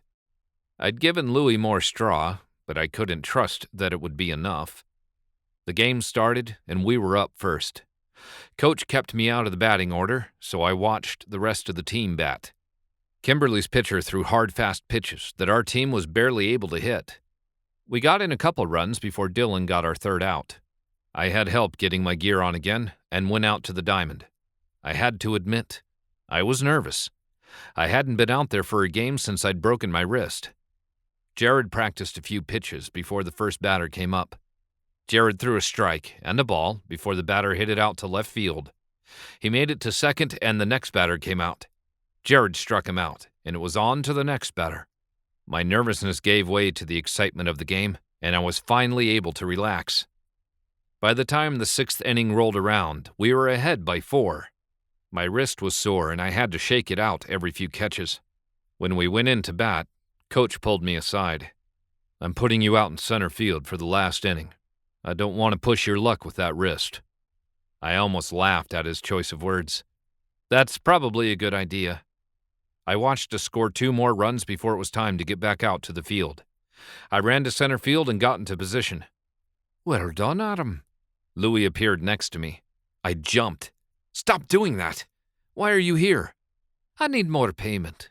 You've used the luck for a while, and if you want more, you'll need to pay." "Are you kidding me? You didn't even get me through a game." "Sorry, but every time I give you luck, I lose luck.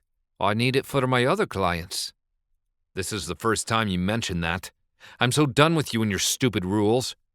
"You knew what you agreed to." His eyes smoldered. "I knew that I would get luck for a price, and I've paid that price over and over." I prayed a ball wouldn't come out to me while Louie was here. I was too distracted. "Aye, but you've used more in the last 2 days than you did up until now. Either pay up, or I take it all back, and you'll be left with the measly amount you had before I came into your life." I cringed when I heard a crack and watched the ball come straight for me. I ran and jumped up to catch it. The ball hit my glove, causing shooting pains down my arm, but I managed to hold on. I threw the ball to second base, making it a double play. "See? I don't need you." I turned to look at Louie. I swear he had grown in size, and those eyes would haunt me for a while. His fury was evident, but I no longer cared about his threats. "Get away from me, and I don't want to see you ever again." "I will be back. You can count on it." He snapped his fingers and disappeared. My wrist was killing me, but I refused to acknowledge it when I ran in after the third out. Everyone clapped me on the back as we came together to do the cheer for the other team. Tanya waited with my family when I got over to them. She threw her arms around me. "You did it!" "My team did. I just helped." My dad came and put his arm around me. "You were sure lucky to get that last catch." I grinned. "No, Dad. That was pure skill." Acknowledgements. First and foremost, I want to thank my readers. The joy of seeing you all enjoy my books is priceless. Thank you for the idea of writing Adam's story. It needed to be told. Thanks to Laura Josephson for taking the time to walk me through all of the publishing steps. She's also my amazing editor that has made this book as awesome as it is. You're the best. Thanks to my family for putting up with my daydreaming as I come up with new stories about leprechauns or princesses or whatever else I come up with. You're my best little brainstormers. Steve is pretty much the most patient man alive for dealing with our cluttered house while I write just one more page. He is my best friend, the love of my life, and the source of my character, Jared's, sense of humor. Thanks again to my I Write friends for helping me with this book along with all my others. And thanks to the support of my friends here that put up with the randomness that I come up with in the middle of every conversation. This has been Just My Luck, a Luck Series novella, written by Jaclyn Weist, narrated and produced by Keith Mickelson. Print copies of Just My Luck are available on Amazon.com and jaclynweist.com. That's JACLYNWEIST.com. Digital copies of Just My Luck are available through Amazon, Barnes & Noble, iTunes, and Kobo. Visit Jaclyn Weist on the web at www.jaclynweist.com. Facebook, facebook.com/Jaclyn Weist author, and Twitter, @Jaclyn Weist. Copyright and production copyright 2015 by Jaclyn Weist. All rights reserved.